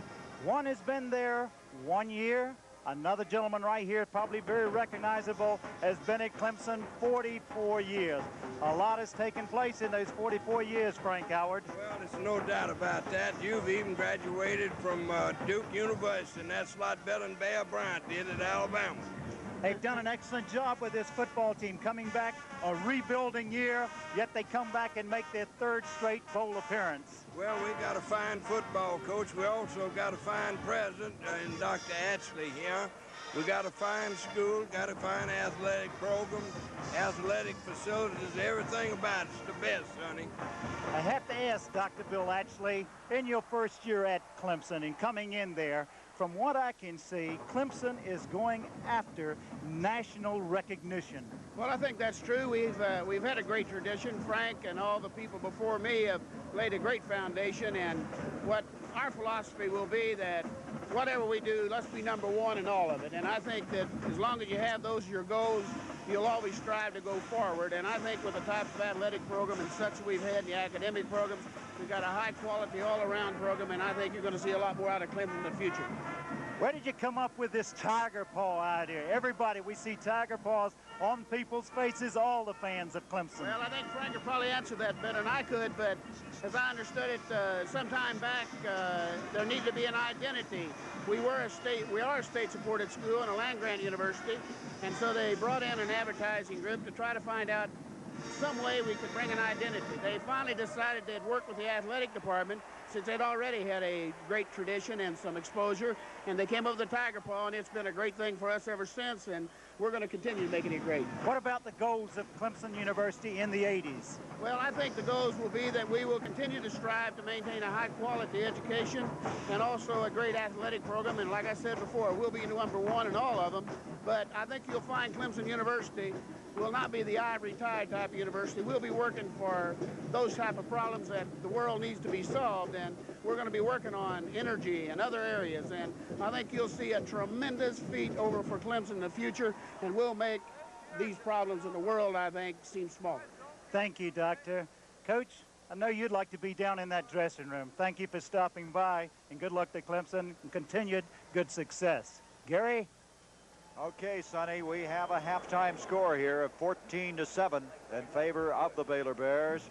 Throughout the course of this halftime, we'll get to see the Clemson marching band. We'll also visit with Jack Patterson, the athletic director of the Baylor Bears. We'll be back with more action from the 12th annual Peach Bowl after this word from your local station.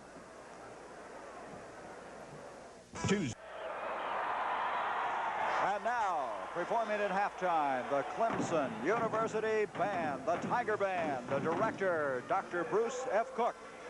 The Tiger Band, the official marching band, consists of 195 members, including a flag corps.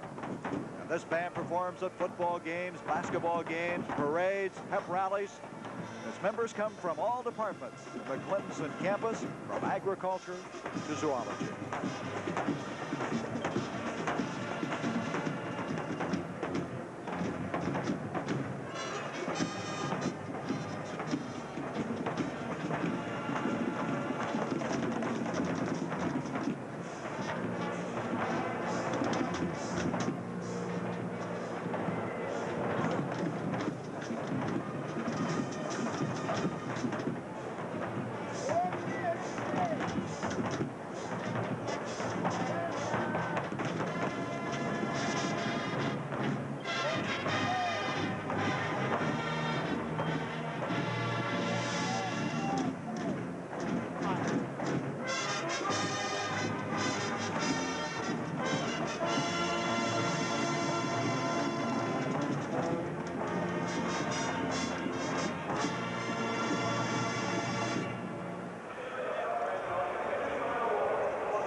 And while we're at halftime, we'd like to introduce you to Jack Patterson, who is the athletic director at Baylor University. He took over that position in 1972 after an outstanding career as a track coach. And Jack, we were just remarking at the top of the show, I don't think a lot of people in Waco or possibly in the Texas area thought that Baylor would have a postseason game after going 3-8 a year ago.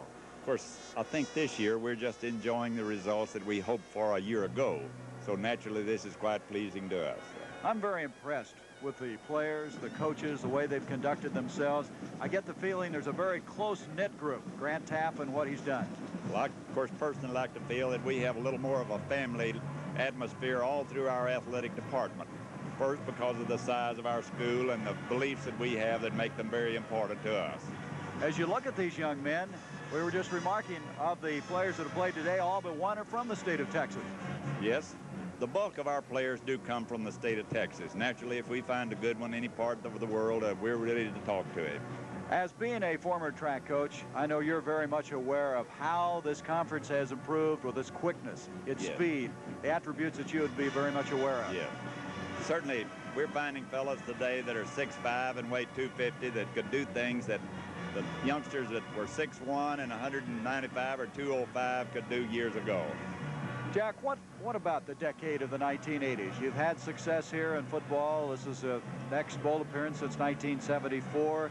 What do you want to have happen, not only football-wise, but the entire athletic program? Well, naturally, we're striving for academic excellence at Baylor University, and I would certainly hope that our athletic department in all phases would keep pace, and we're striving for excellence and recognition in the athletic program and everything that we do. I was very much interested in one of the starting guards for Baylor, Billy Glass, an all-conference selection, and his daddy, I guess, here, Bill Glass Sr., watching the game. He was an all-pro, and Sonny remembers him only too well in the pro league. I can be sure that he does, because I've had 2 stays at Baylor University, and Bill Glass was one of the fine players at Baylor when doing my first day. Now it especially makes me pleased to have his son playing for us at the present time. Jack, thank you, and a Happy New Year, too. Thank you very much, and so to you. Jack Patterson, the athletic director at Baylor University. With our halftime continuing here as Clemson, their band, performing before the sellout here in Atlanta Fulton County Stadium.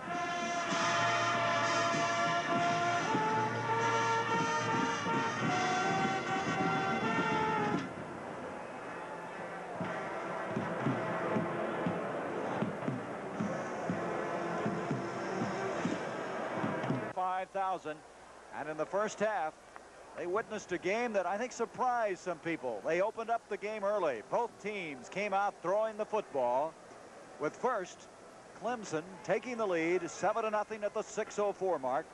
And then Baylor came back to score twice in the second quarter, and they now lead it 14-7 at halftime. Sonny, I have not been disappointed at all. I think both these teams have played well. I've been impressed so much with the linebacking play. Of both teams. And what pass pressure. Melvin Perez will kick off. Hedden and Chuck McSwain back deep for Clemson. And again, he kicks it to the corner. And they're going to go out of bounds with it. That will be a 5-yard penalty. The entire game, they've had difficulty getting that football in the field of play. Well, they have. Both teams have kicked the ball with their sidewinders, kicking the ball down in the corner, and I think they're doing it purposely, and that time he got a little bit too much hook on it, and it got out of bounds. Bob Rowe, our producer, indicates that Mike Brannon, the young man, the freshman quarterback, will not return to the game. He has injured his knee, and so that means that Mickey Elam will have to be the man. From what I understand, it's stretched ligaments, and I see standing on the sidelines right now, that man will not be back, but Steve Smith, this time from the, excuse me, Sonny, this time from the 35, Alvarez to kick. Hedden and McSwain again deep. This will be Hedden again at the 11.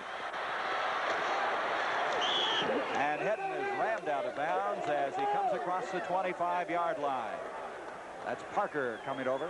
This Hedden kid, a big kid at 6'5", returning that. And so the Tigers, who started out effectively, especially because they had the good field position early in the game, and then they lost it. Very true. Baylor defense did a good job in that second quarter. After trailing, they started digging in. They adjusted to the Clemson offense. Did an outstanding job. One reason Baylor had the field position was a kicking of Stowe in that second quarter. Lott on first down. Trying to hit Tuttle on the far side, and that'll bring up a 2nd and 10. As in the first half, they come out throwing the football, trying to throw on first down, get a little offense going. Again, Sonny, I'll say it, that's a tough pass for a right-hander. Well, they're throwing the wide side of the field, Gary, and that's why they do it. They want to have some room to throw the football. We have Gary Brown, Jeff Bostic, Mark Thornton, Chris Dolce, Lee Nanny, the offensive line.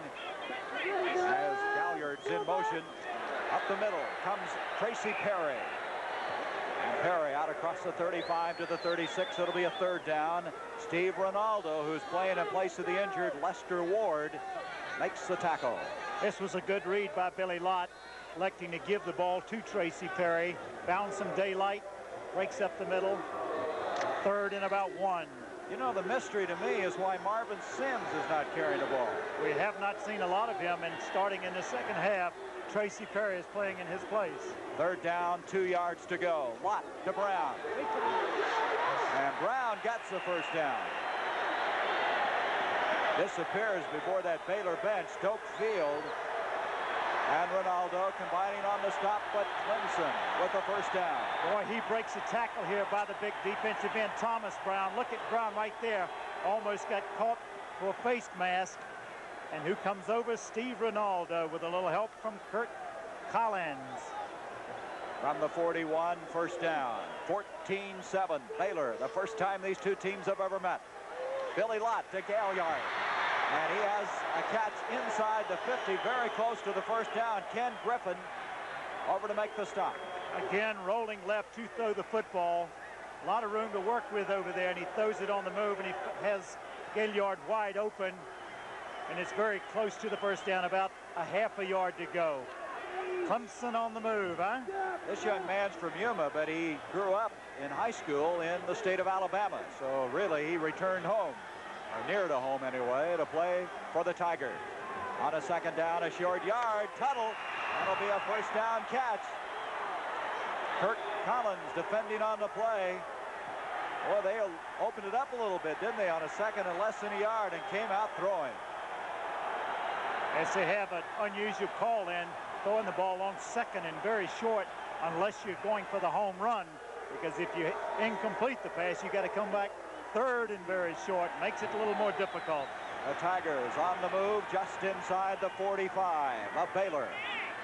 We're just underway in the third quarter. Lott to Brown. Brown to the 40. He may break it. A touchdown saving tackle by Van McElroy. McElroy's 16 was all that stopped him from going all the way. Baylor had everybody up near the line of scrimmage, about 10 men near the line of scrimmage defensively that time. Lester Brown found some running room. You take a look at this, a lot of people coming across, and just as he splits it, he's wide open, and that was a touchdown saving tackle. You can see how many people up there. Good block that time by Gary Brown on Thomas Brown. Back to live action. That was a 16-yard pickup. Here's Lester Brown again. Inside the 25 to the 22. Singletary made the stop. We had a new man in that time, Frank Magwood, a freshman out of Johns Island, South Carolina, number 2, at a wide receiver in place of Tuttle. It looks like Clemson has made some adjustments offensively. They're finding a little daylight. Maybe they changed their blocking schemes a little bit, but they are moving the football now. Thus far, Lester Brown has 77 yards on 18 carries. Second down, 5 yards to go. Marvin Sims is now checked in at fullback for the Tigers. And Lott keeps it. And a fine play by Kirk Collins, the left side cornerback. Boy, they support well, don't they? Well, they do. Every time that Billy has taken that thing on a keeper, electing to keep it, there's the option to the fullback. He takes it back. You see the defensive end coming back trying to make a play there, but Kirk Collins comes up, makes an excellent play on Billy Lott, the Clemson quarterback. A gain of 1. Third down, 4 yards to go. 11 and a half minutes to go, third quarter. Sims. Brown, the running backs behind Lott. That's Magwood in motion. Off to Brown. Melantree giving chase.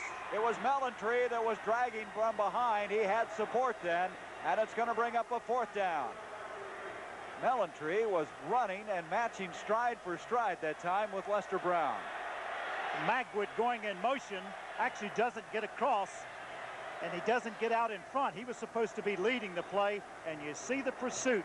Ronaldo, Griffin, everybody out there. Melantree, a lot of white shirts around that football. Arreri will attempt a 41-yard field goal as Bo Blanton will be holding. But wait a minute. We have a timeout call. Well, a mix-up. Got to get in the right personnel to protect for this field goal. The Tigers calling the timeout. Now, Arreri this year has hit 15 of 21 field goals. His longest of this year was 47. He's had a career long one of 57. This will be 41 yards, and he has been 6 of 6 between 30 and 39 yards. And over 40 yards, he's 3 out of 5, so this is well within his range. So evidently Clemson, having all kinds of difficulties with their alignment, called a timeout to be absolutely sure they had the right people in on this very important field goal. Blanton to hold. Arreri, a 41-yard attempt. He's from the left hash mark. And this is a hash mark that a sidewinder likes. He has enough height, he has enough distance, and he has a 41-yard field goal. So the Tigers, taking the opening kickoff of this 3rd quarter, end up with a 41-yard field goal. It's now Baylor 14, Clemson 10.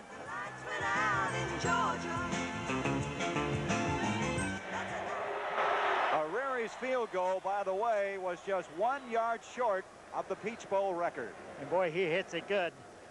He really has a lot of length here. This would have been good from 51 yards. The record was 42 yards, and it was Jay Sherrill, I believe. That's right, 1977, North Carolina State. How about that opening drive? Took 4:05, and that has to give Danny Ford and his offensive troop some confidence.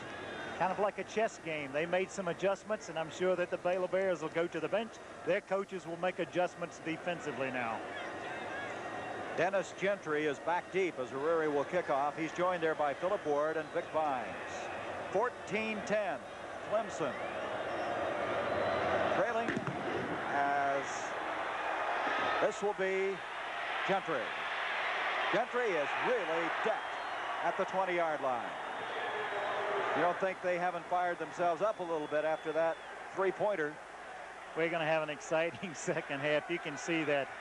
Gentry getting up slow. Matt Smith, a linebacker, is the guy that led the charge. Mickey Elam will be the quarterback. As mentioned, Mike Brannon is out for the remainder of the game, and Elam was shaken up earlier. It was Elam who started the year as their quarterback, then suffered that hip pointer in the 6th game, and now in this Peach Bowl, he's been called upon again. From the 20-yard line, Elam, big pressure put on. Coming through was Ray Brown. Remember his name. He is just a freshman. Boy, does he come. The defensive end on that side, number 72, Ray Brown, and he just runs right by Walter Abercrombie and makes a play on Mickey Elam. Robert Mitchell was the intended receiver, but there just wasn't any chance on that one because of the pressure by Brown. And so Baylor in a very difficult situation. They have Robert Holt flanked to the near side. Mitchell to the far side of the field. Up the middle. And Abercrombie is able to make it to the 24-yard line. It looked like that might develop into more. Jeff Davis, 45, made the tackle. This is their option. They give on the read because he read the block of Frank Ditta that time, number 60. He gave inside. They pick up a big gain. It still sets up after the loss of the trap by Brown. It still sets up about 3rd and 7. Abercrombie, the sophomore from Waco, Texas. 3rd down, 5 yards to go. Baylor needs a 1st down, and this crowd now on their feet. Elam throwing a dangerous pass to Abercrombie. That'll be a 1st down catch, and he has some running room. He's to the 40, the 35, the 30, the 20, and he's knocked down inside the 15-yard line by Rex Barnes. Barnes, the all-ACC cornerback, caught up with him And you talk about a big play for the Baylor Bears. You talk about a dangerous play.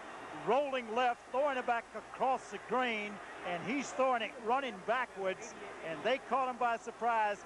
He beats, you see, going down the sideline, then they got to chase. Jack Kane finally run out of bounds.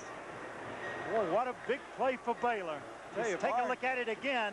Durham right in his face, and right here, Bubba Brown gets knocked down.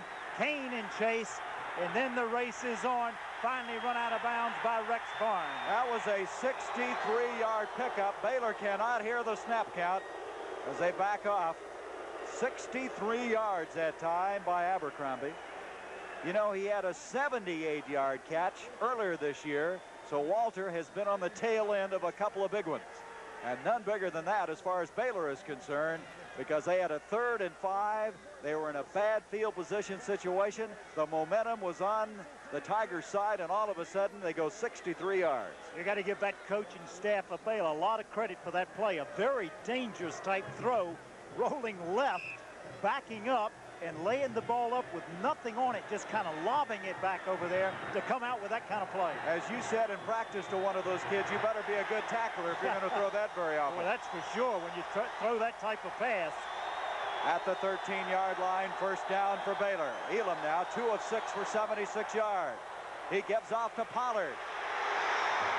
Mike Pollard, a senior from Meridian, Texas. Jeff Davis, Jim Stuckey.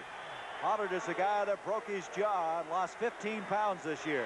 Look at the swarming defense. Stuckey, everybody over there. Good play that time defensively. Jeff Davis and Stuckey, the primary tacklers on the play on the pitch. They lost a yard. Second down, 11. The ball at the 14-yard line. 9:12 to go, third quarter. Bo Taylor has checked in. He's flanked to the bottom of the screen. Robert Mitchell at the top. Give up the middle. Pollard runs into a lot of orange jerseys led by Durham and Stuckey. And it comes to a third down. Good reaction that time. And look at the intensity of this Baylor Bear. That is James Rao, a backup defensive tackle. Again, the success against Clemson and also against Baylor has been by the pass. Mike Fisher has checked in at a wide receiver for the Bears. Third down and 9. Fisher, along with Bo Taylor, the wide receiver. Mickey Elam throwing. Trying to come up was Raymond Cockrell, the tight end, and that brings up fourth down and a field goal attempt. Oh, what an effort he made to try to catch that ball with one hand. From Killeen, Texas, 6'3", 222, a junior. He had 4 catches as Grant Taft now will hope to get the field goal. Coming in will be Robert Bledsoe. He's 13 of 17 this year. He was a guy who missed his first 5 field goals in '78 and has come back this year to kick very well, as you see. And this will be a 29-yard attempt. Steve Smith to hold. It's a low line drive, but he got it. That ball didn't get up very well, but it got through there. Got about 12 feet high, didn't it? And so they come back to match field goal. And again, Baylor has a 7-point lead.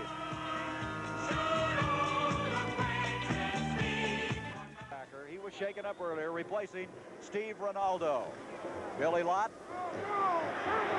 gives to Brown again, and Brown to the 35, where it's going to bring up third down and still 2 yards to go. Well, he does a good job here. A counter draw play. He just gets around. Pretty good move that time on James Rowell, number 97. And Thomas Brown eventually made the tackle, a senior. I would imagine that Baylor's glad to have Lester Ward back in there. They have all 3 of those excellent junior linebackers back in. This becomes a big play for Clemson, 3rd and 2. 3rd and 2. Brown, and coming through is Doak Field. What a big play defensively. Doak Field out of Burnett, Texas. And that's going to set up a kicking situation for the Tigers. Boy, Doak Field just reads the play perfectly. Couldn't have played it any better. Breaks through and throws Brown full off. Again, we can't say enough about the linebacking play we're seeing in this game. Well, you read so much about Mike Singletary, then you have people like there's a block kick.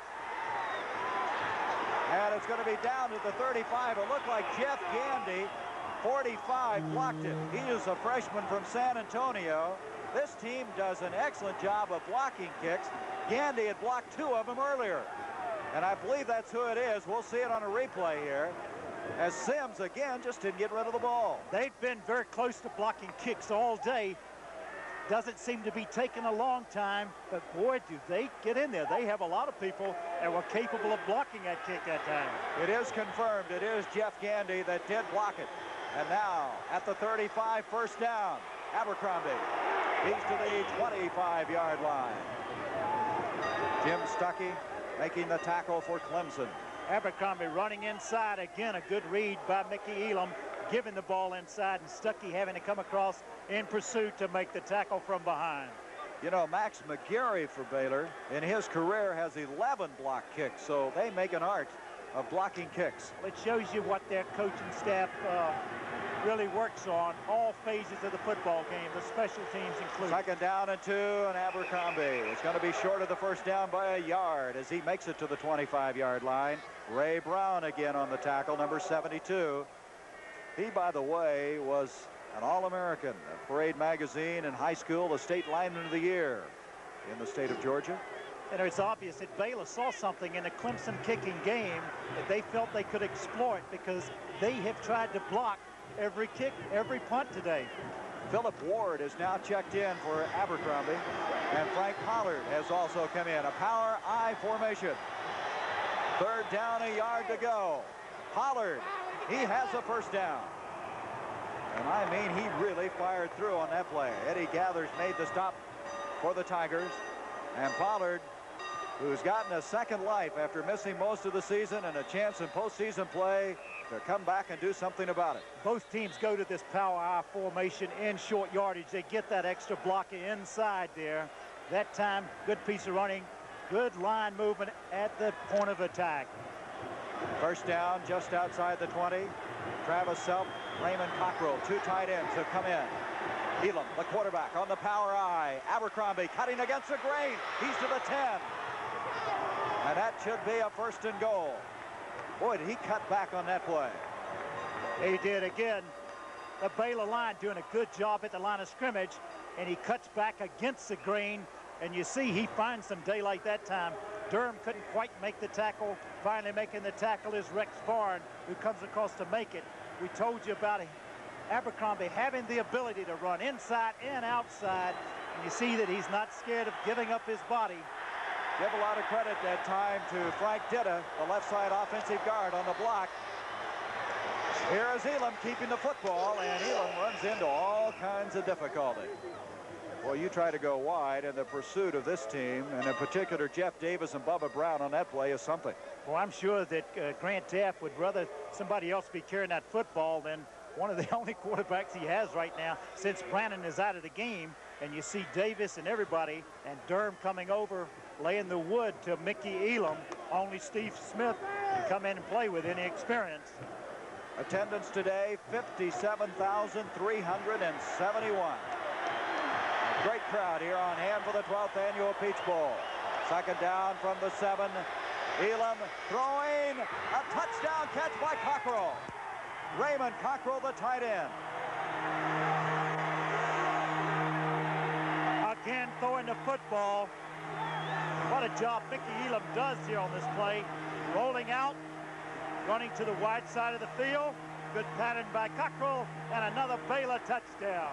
Cockrell had 2 touchdown catches in the regular season of play. You can see he has a lot of room. Cockrell just ran an excellent pattern that time to beat his man for the touchdown. And Clemson's going to have to make some adjustments defensively in order to stop Baylor. Bledsoe, the point after attempt. Steve Smith to hold. And Bledsoe hits it very well. And it's now 24-10 in favor of the Baylor Bears, as Baylor, with Mickey Elam picking up where Mike Brannon could not continue because of injury.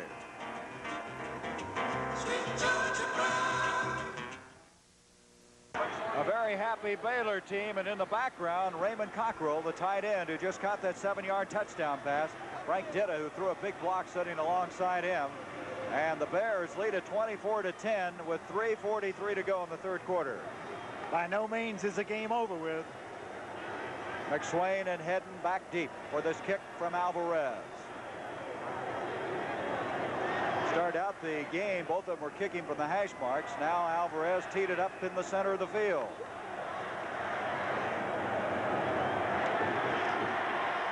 Hedden will take this one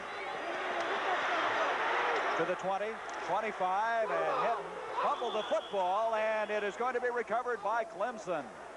Boy, that could have been disastrous for the Tigers. Howard Fields is over there. Let's see if we can pick up the fumble. Boy, could this have been a big play for Baylor? Disaster for Clemson. See, he goes downhill. See if we can see where they come back up. Boy, he just pulls that football back in as he's going down. Take a look at it again. Loses the ball right there. Comes out and gets a quick arm out there in a hurry to get it back. Back to the live action. Tuttle on a pass from Billy Lott. And he's going to go out of bounds at the 36, maybe the 37-yard line. Same pattern they've had success with, throwing to the wide side of the field. A square out pattern. Seems that it's been there each time. Makes a good throw, good reception. Howard Fields, the coverer. We have a couple of changes in the secondary for Baylor. Thomas Earl Young and Vic Vines have come in as keeping some fresh people in that secondary. Second down, almost 2 yards to go. Brown trying to pick it up, and he does, and he fires out across the 45 to the 47. Howard Fields, Vic Vines combine on the stop, but don't count out this Clemson team yet. Well, they come right back at you this time. This time he cuts back in. They get a good block on Mike Singletary this time. Brown, with his eyes open, cut back inside and picks up a Clemson first down. He now has 87 yards rushing for the day, and they're going to mark the ball at the 46-yard line. First down for the Tigers. Gaillard, the bottom of the screen, flanked out as you look at the Baylor bench. 3:08 to go, third quarter. Lott falls down. Well, he was going to pass as he had Gaillard over here. Also Clifford, the tight end. You ever had that happen to you, Mr. Jorgensen? I'm afraid to say that I have. I think he tripped over Lester Brown that time. They just got their feet mixed up a little bit, and he goes down. And you don't think that's embarrassing for a quarterback? Lost back inside to the 39-yard line. Second down, long yardage to go. Second down, almost 20.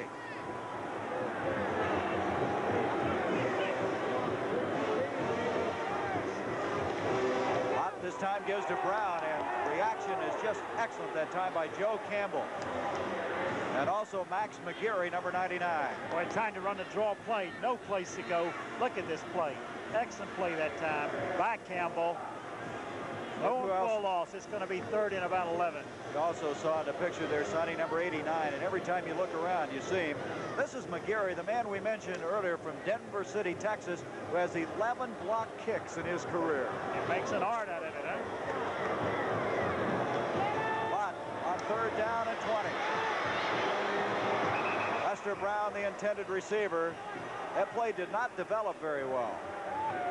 It didn't, but Billy Lott couldn't see him, but he had Mark Clifford wide open, standing in front of the Clemson bench. He may have been looking into that maze of orange and not be able to pick him out. David Sims will kick. It's been an adventure, and there's Jack Kane, not very happy. A safety for Clemson, and another fine kick by Sims. Howard Fields at the 11. And boy, what a kicking game Sims now is putting on. That gives them much better field position than they anticipated. He's been able to kick it when he's been able to get it off. That was he's been under a lot of heat. That was only 53 yards. I don't know what happened to him earlier. He may have had some jitters, but since that time, he's been kicking the tar out of the ball. And so the ball will be marked at the 17-yard line. Baylor with a 24-10 lead. 1:40 remaining in the third quarter. The fake. Tried to hit Sam Houston, number 86. Sam Houston, by the way, is related to Sam Houston, the man of historical fame. A bootleg pass this time. You see Elam putting the ball on his hip. Gets a little pressure, but he gets time to throw the ball. And when he does, he just throws it behind Houston this time, or he would have had a completion. Houston, a freshman. They spelled your name right, too. Is that how you spell it? They told me at halftime you graduated from Duke. What is it? Here's Abercrombie. He makes it to the 21, and it's going to come to a third down and still a good 6, maybe 7 yards to go. The Tigers need to make their move here as Ray Brown in on that last stop.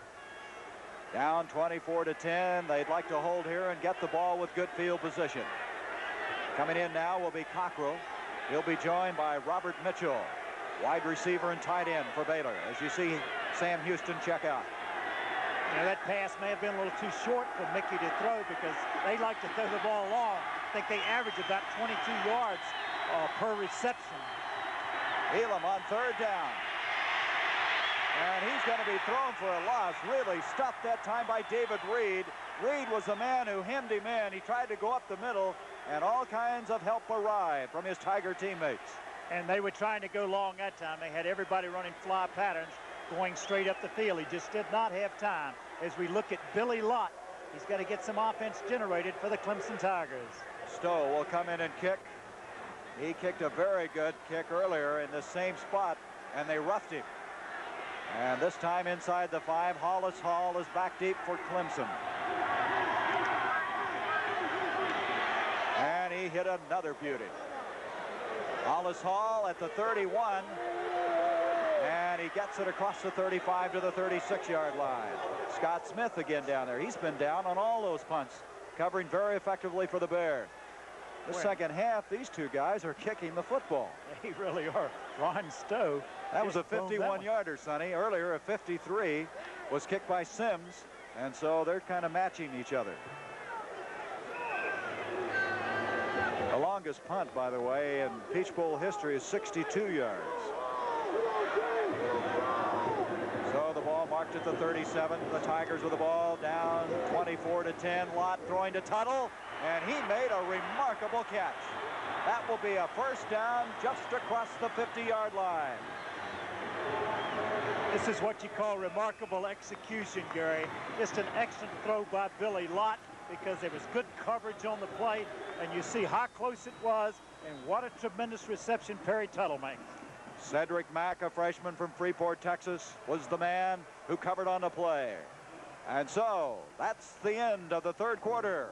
We'll be back with more action from the Peach Bowl after this word from your local station. Wednesday. Before we start this fourth quarter, I want to thank some people here in the Peach Bowl. Tom Nicholson, Larry Croft, Coleman Meadows, Larry Bell, along with Linda Nelson, Reg McCrary, and Gordon Man Mall, who were so instrumental in making our stay here and the information that we've needed to make this telecast possible in this 12th annual affair. And we have 15 minutes left to play in it. First down for the Tigers. They trail it 24-10. Billy Lott. Tuttle again. Tuttle breaks it to the 31-yard line. And all of a sudden, he's found Perry Tuttle wide open. Boy, does he make a good throw here. He comes back inside. They've been running the pattern to the outside. He throws it back to the inside. And you see, he just got it over a linebacker. Look at the move that Tuttle makes. He doesn't quite escape, but a good reception, and Clemson is on the move. Take a look at it again as you see number 22, Perry Tuttle, in isolation. He comes back. Good concentration that time in making the reception. 19-yard pickup on the play. Lester Brown trying to go wide. Nothing doing. As first was Ken Griffin. Boy, they lost a lot of yardage on that play. The line of scrimmage was the 31, and they're all the way back out to the 40. Max McGarry. But it was Griffin who sealed it off. He came flying up from that corner and safety position. They've made an adjustment defensively on this play. Clemson had some success with this play, and they just have their strong safety, number 26, Ken Griffin, firing up there now, and the pursuit catches up with Lester Brown from the inside. Give some credit to Doak Field on that play also. Back to the 40-yard line, second down now, 19 yards to go, and the Tigers have called timeout. Clemson calling timeout with 14 minutes left in this game. They're having to play some catch-up football, but Billy Lott is airing the football out a little bit. He's found Perry Tuttle twice on this drive, and they're trying to make a comeback. We'll be back.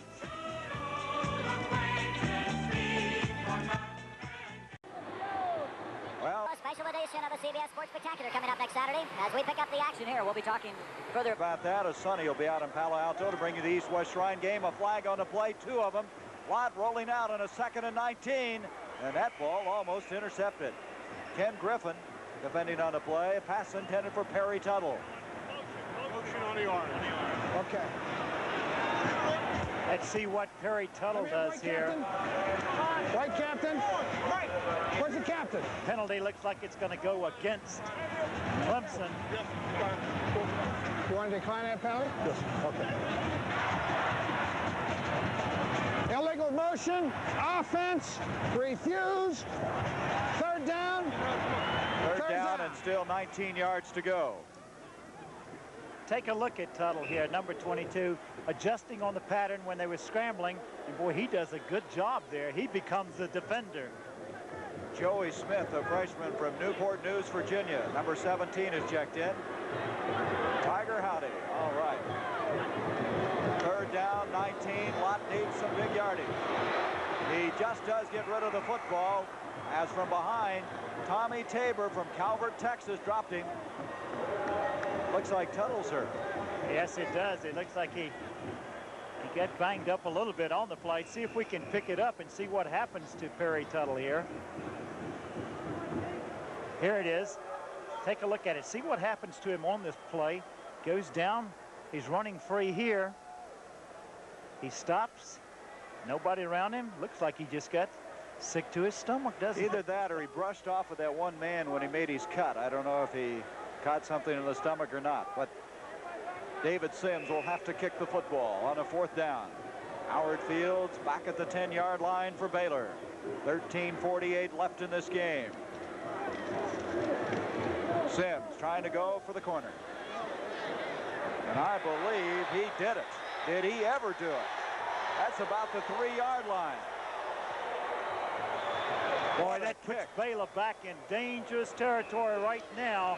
You see the congratulations to Dave Sims. And Baylor will have to be careful with the football here.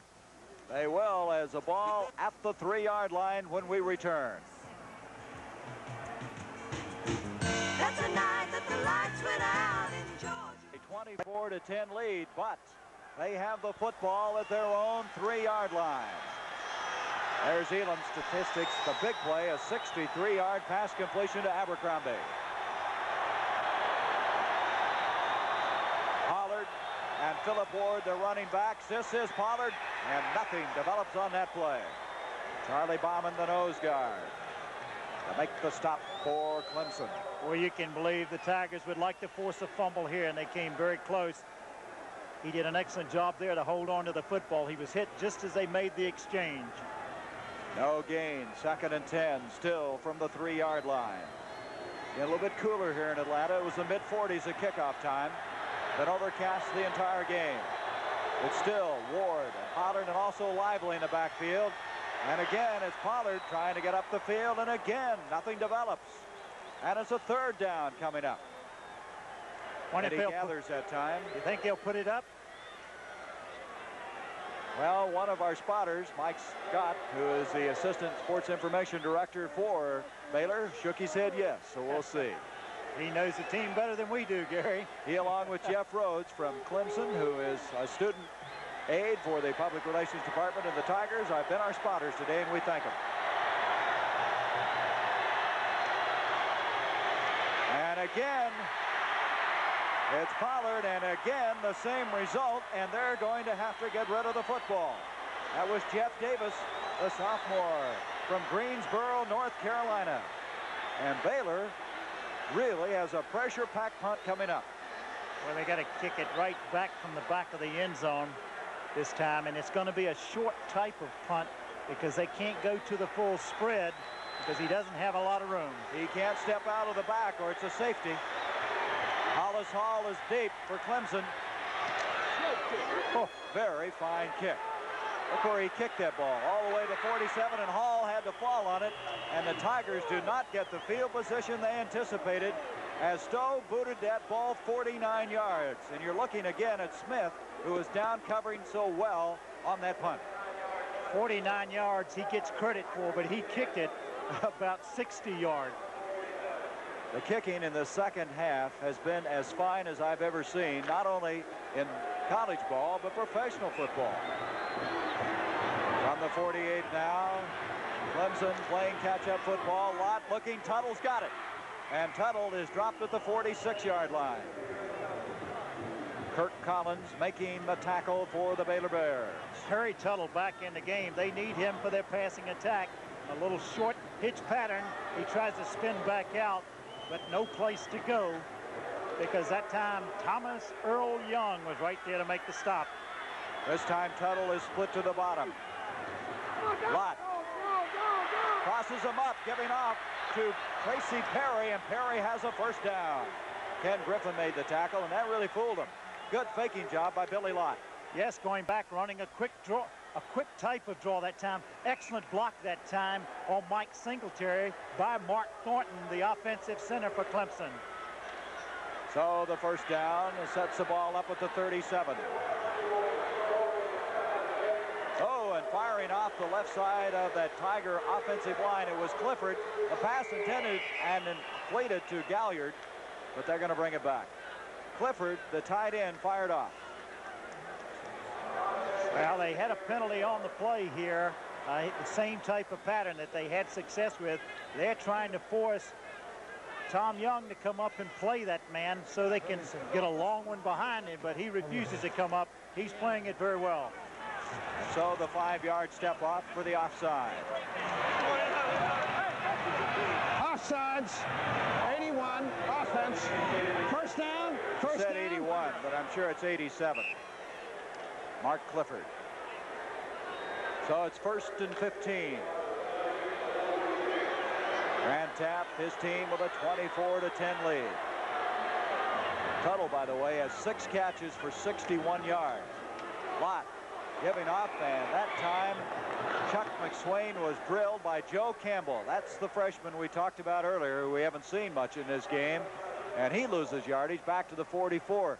This is the second drive, Sonny, where the Tigers have gotten things going, only to really then start backing up the other way. Well, you have to give credit to that team right there you're looking at, that defensive unit of Baylor. They're doing an excellent job right now shutting down the Clemson offense. Gilliard along with Tuttle to the bottom of the screen. Lott to throw. He got rid of it miraculously. He hits Tuttle. Tuttle is close to the first down. Van McElroy made the stop, and give credit to Billy Lott throwing that football with somebody draped all over him. Boy, he does. As you say, rolling left. This time he comes back up, and you see Mellentree hanging all over him. He keeps his poise, throws the ball, delivers it to Tuttle. Boy, what a big play for Clemson. Now that was 3rd and 17. I don't know if they got the first down. But you take a look at it, a crossing pattern. He comes back, finds the open daylight inside, and he's going to pick up enough for the first down for Clemson. You heard the roar go up. They brought the chain gang in, and it indicates it is a first down and a big play for the Clemson Tigers. They have it now at the 26 of Baylor. Look at the stats on Tuttle. He's been outstanding today as they just a receiver. Can't cover him, can they? Well, they've had trouble covering, and they're giving him up. They're giving him the stuff underneath and short, nothing long. Billy Lott keeps the Tigers' hopes alive. 9.5 minutes left in the game. Gary Don Johnson wraps up that time. Tracy Perry. They're trying to run enough to keep the defense honest, but they're not getting a lot of yards out of the running of the football. And there is a new attendance record for the 12th annual Peach Bowl, 57,371, and they have enjoyed a very colorful afternoon. Boy, give that Peach Bowl committee a lot of credit for promoting this football game, and what a fine one we've seen. 2nd down and 7, fake by Lott, intended for Tuttle. That was covered very well by Howard Fields, 44. Take a look at this again. You'll see it. He's Tuttle going down, running a sideline pattern, trying to drive off Fields, coming back for the football. Almost had a shot. Ball got him back on the left shoulder. Incompletion. There he is from Killeen, Texas. 2nd team All Southwest Conference pick. Super competitor for this Baylor team. 3rd down, 7 yards to go.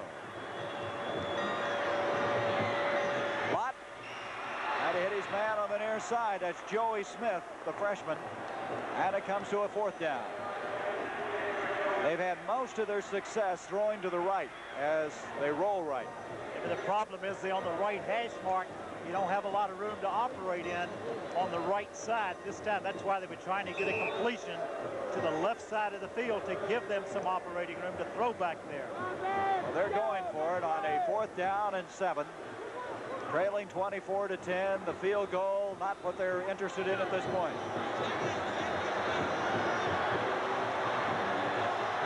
And the Clemson crowd on their feet here. Lott with time to throw. Intercepted. Picked off by Thomas Earl Young. And Young is out to the 35-yard line. Tuttle was completely surrounded by Baylor football players. Billy Lott, facing a 4th and 7 situation, was trying to make something happen that wasn't there. You can see the number of white shirts around Perry Tuttle. Nothing there, and he pays the price for it because it is intercepted. Georgia.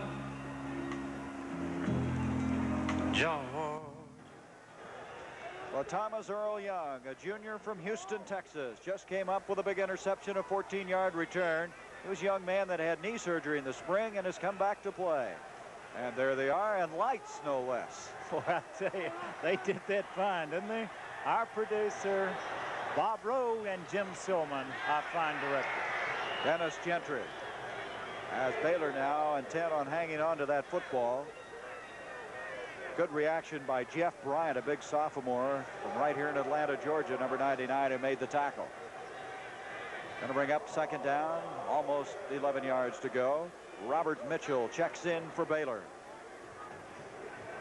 Well, the Tigers jumped up on top early in this game, led 7-0. Baylor roaring back to take a 14-7 halftime lead, and then build it to 24-10 after 3 quarters. Mickey Elam, they're still going to throw the football despite that lead, and now he's going to run it. And he's out across the 40 to the 41-yard line. And our queen is Vicki Wilkinson. And I saw the night that they had the contest for the queens, and a former quarterback, Steve Fuller, who played for Clemson, was one of the judges, along with the head coach's wives. And I don't understand why they didn't have you as one of the judges. And look at all the lovely princesses with her.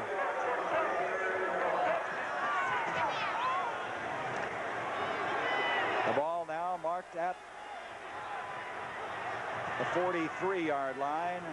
3rd down, a yard to go, and I don't know if he got it or not.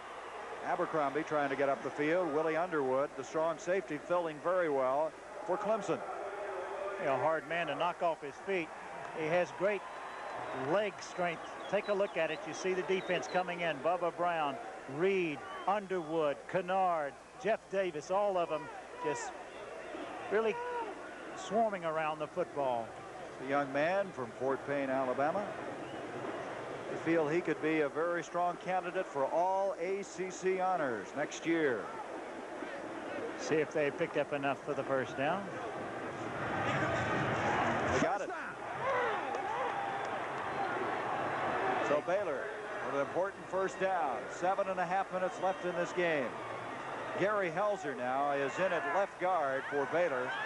Senior from Fort Worth, Texas, who can also play center. Mark Kirchner is playing right guard, as he's been in there most of the game for Bill Glass, who had that bad ankle. Glass, the All-Southwest Conference pick. Elam on the option. Back to Gentry. Well, they're not playing it very cautious right now. Despite that lead, they're pitching the ball. They've acted as though they want to throw it, as Bubba Brown, filling from the right linebacker spot, made the tackle. There's Gentry. He's not big for a fullback. He weighs 181. That's Gentry? No. I think the Tiger like to turn things upside down and get it righted again. Grant Taft, 46 years old. He feels this football team is so much better than that 74 Cotton Bowl team. And he thought his 3-8 team was better than that team that went to the Cotton Bowl, showing you the improvement in the Southwest Conference. Elam Headed receiver Abercrombie, as Bubba Brown had a hand on it, and that ball was close to being intercepted. Boy, it was a big turnover. It really inspired this Clemson team right now. Bubba Brown's been all over the place, hasn't he? He has. I was kind of surprised they put it up that way because he threw down the field in a crowd. So it's 3rd down, 8 yards. Mitchell comes back in for Baylor. Bubba Brown only weighs 210, but they say he might be the hardest hitting man for his size in the country. Elam now 4 of 10 passing for 93 yards.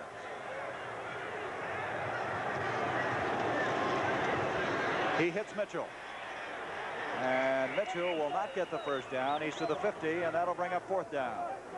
Rex Varn, Terry Kennard over to make the tackle. And so Stowe will come in and kick.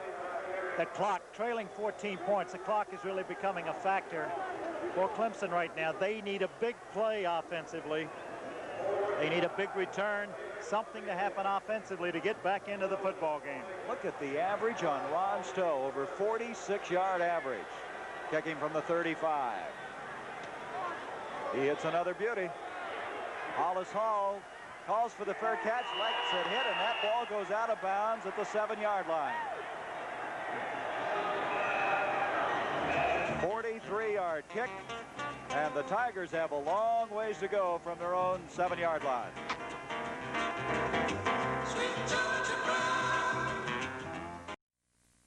At the 7-yard line, Clemson with the ball, and we want to take this opportunity to thank some of the Peach Bowl people, and we'll do that right after this play.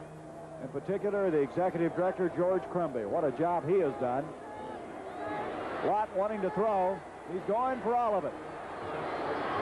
Joey Smith, the intended receiver, and intercepted by Vines.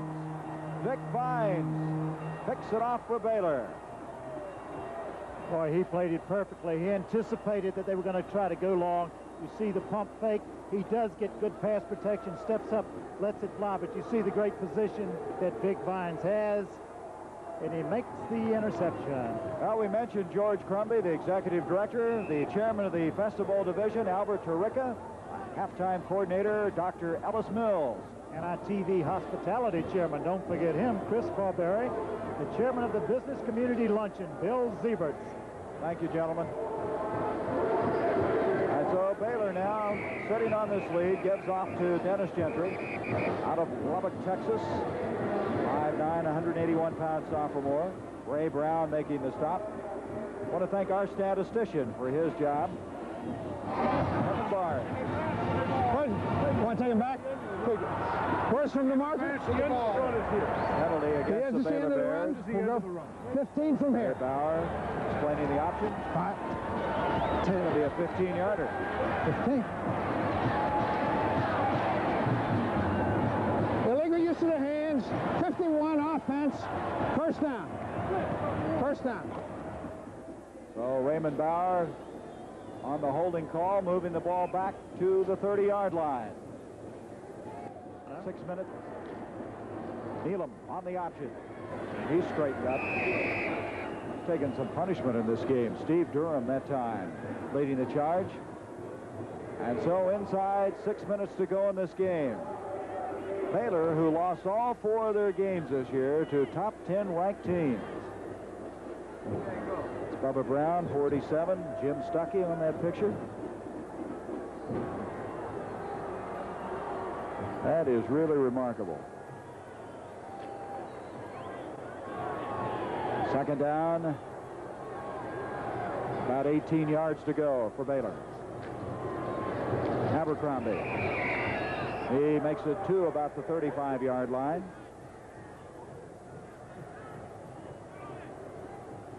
And so it's going to come to a 3rd down and still about 15, 16 yards to go. Boy, you look at this Clemson team. They have 7 freshmen on defense, 6 freshmen on offense, and their top 44 people. So you know they're going to be a pretty good football team next year. And this was their rebuilding year. And Baylor, don't forget about them. The people they're going to have returning. Gentry is one of them. Gentry fumbled the football, and Clemson has recovered. So with 4:45, the Tigers are still hanging on. Jeff Davis The man over there that got on the football for the Clemson Tigers. They'll have the ball at the 37. Boy, Gentry getting pounded pretty good that time. Well, he did, and they have an opportunity right here. Come up with a big play. 4:45 left in the football game. This is Sims, a big fullback. Marvin Sims, and I don't believe he's carried the ball hardly at all today, and the big guy rambles forward. That was only his second carry of the game. A good call this time, going to the draw play, because obviously Baylor had to be expecting the pass. And there's a look at Marvin Sims. First down, the ball at the 26-yard line. Lott has his man and not able to hang on to Joey Smith. Ken Griffin hit him. Griffin's been all over the place.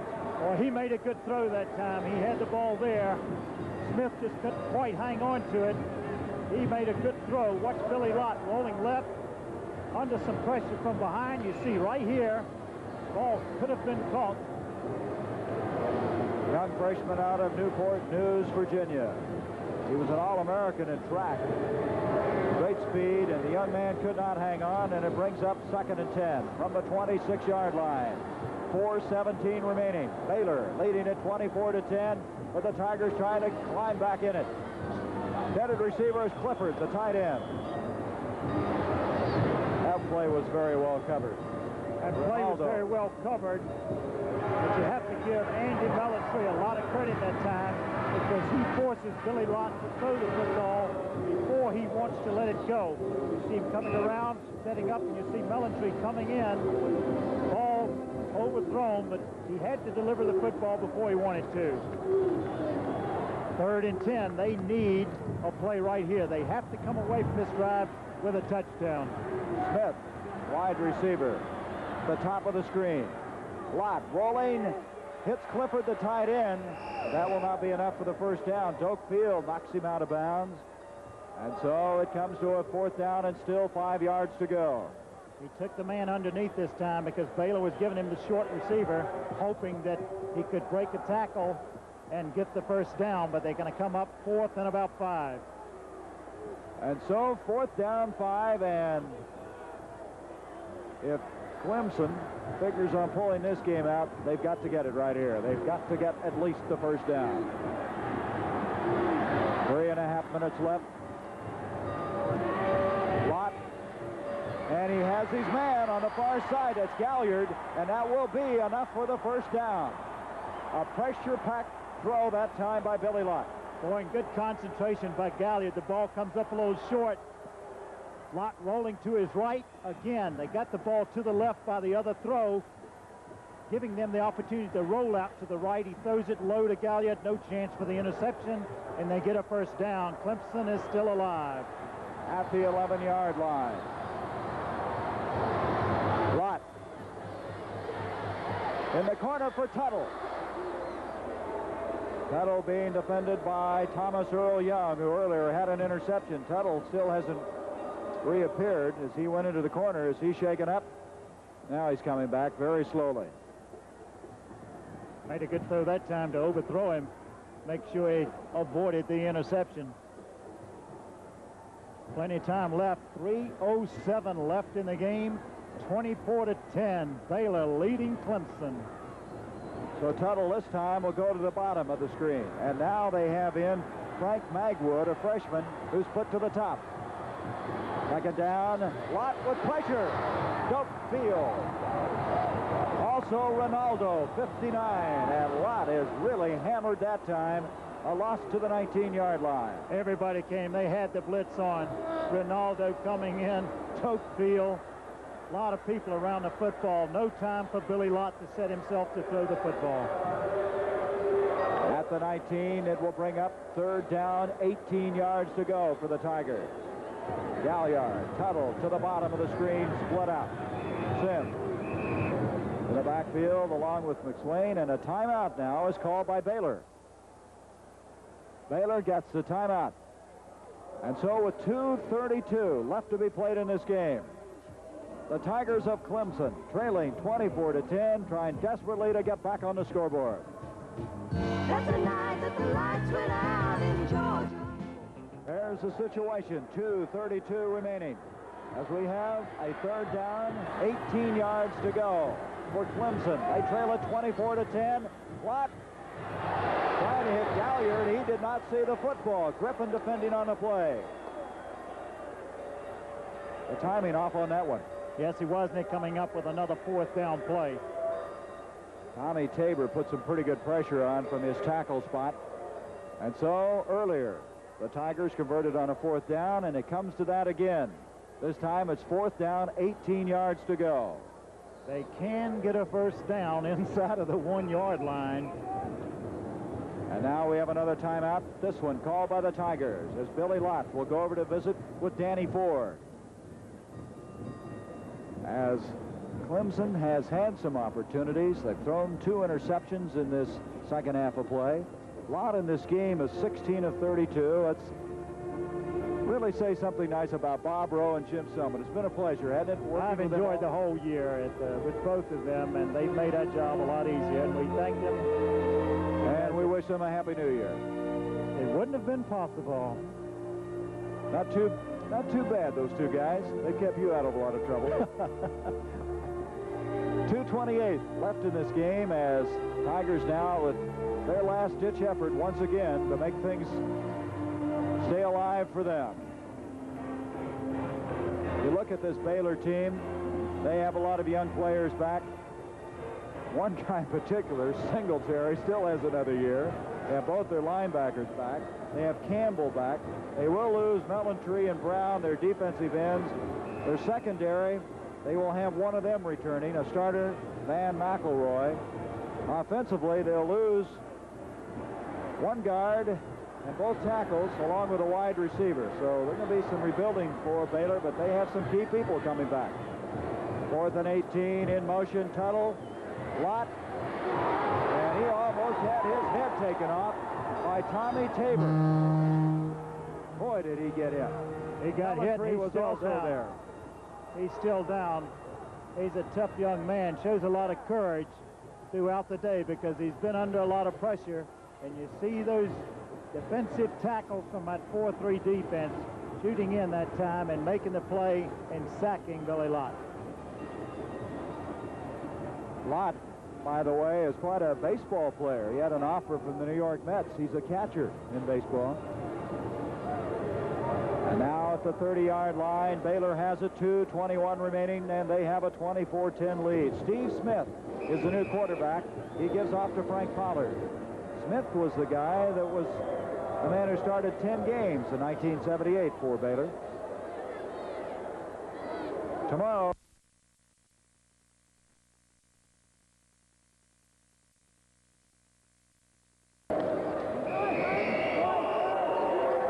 Carry that time by Pollard.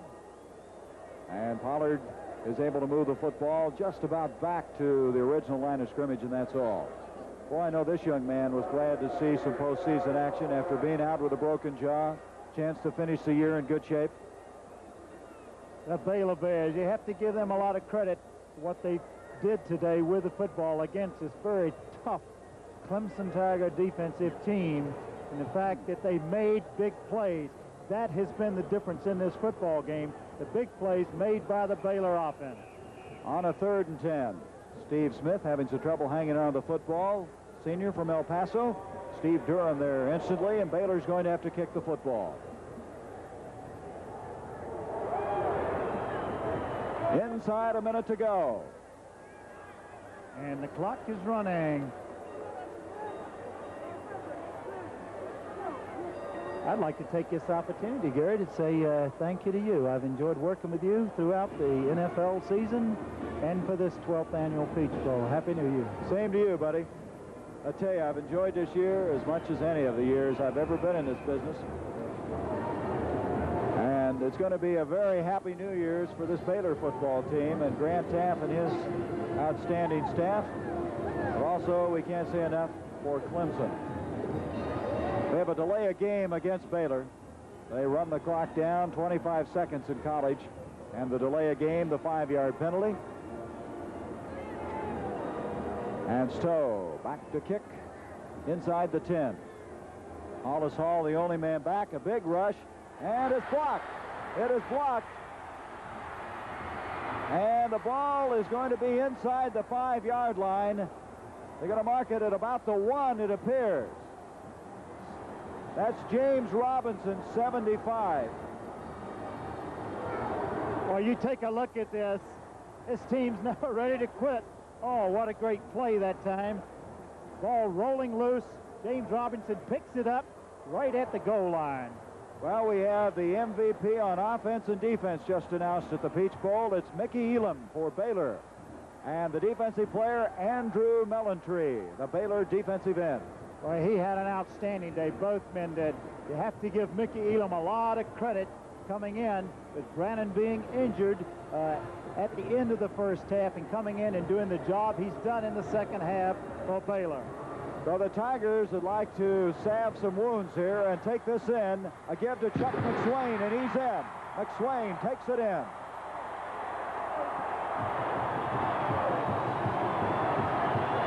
So the block punt and the follow-up touchdown. Well, you see McSwain going in off the right side, getting the touchdown, being set up by the block punt. 24-16. We're going to hear a lot from McSwain, just the freshman. He had 120 yards earlier this year against Duke, the ACC Rookie of the Year. So the point after attempt coming up, and they're going to go for 2.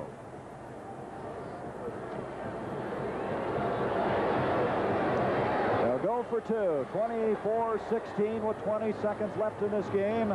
Billy Lott. And he has his man, Jeff McCall, who's another freshman. And McCall has a 2-point conversion, 24-18. Again, the roll to the left, and he makes a good throw again. You notice, well, you just can't give them enough credit for coming back and playing the way they have and never giving up. Let me tell you something. They're going to try an onside kick now, Mr. Jurgensen, and they're down by 6 points. Stranger things have happened, huh? Stranger things have happened. Yes, they have. And you know why they went for 2. And so with 20 seconds, we'll have an onside kick coming up. Now, if they would get on that football, they have a last-ditch effort. And they could still pull this game out. Now, the Tiger does a push-up for every point they score. And they were mentioning earlier, they scored 55 points in one game, and he was exhausted after that one was over. There we go on the onside kick. Ariri will be doing the honors, and everybody is up close for the Baylor Bears. We said the MVP offensively is Mickey Elam. Coming in. Congratulations, Mickey. What a fine day he's had. He's going to be happy. Everybody on their feet. A lot of people left this game, and it's not over until we determine what this play develops.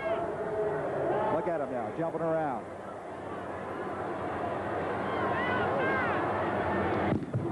Ariri kicking it, and it's still open, and Baylor, let's see, Clemson may have it. They do. The Tigers have it. With 19 seconds left, they're down by 6 points.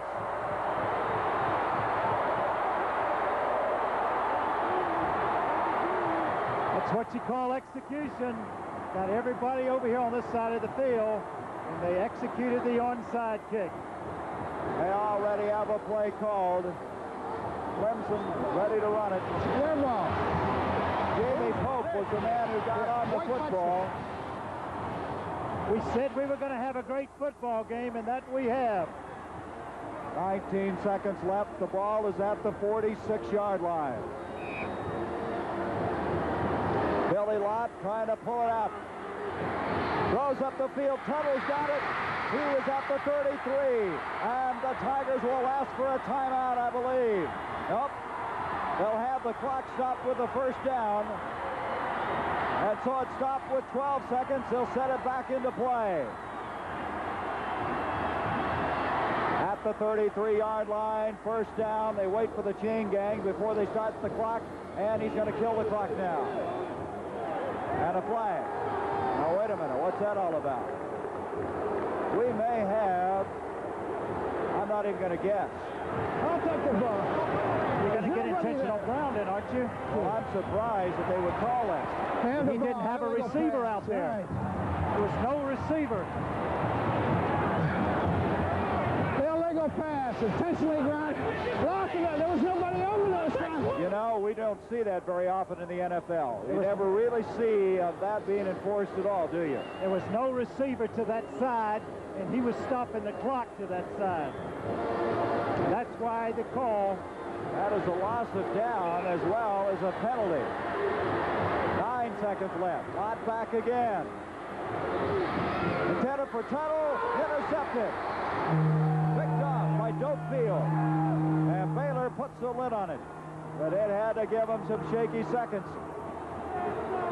As this very, very game Clemson Tiger football team scared him right down to the very end. As you see, 1 second remaining.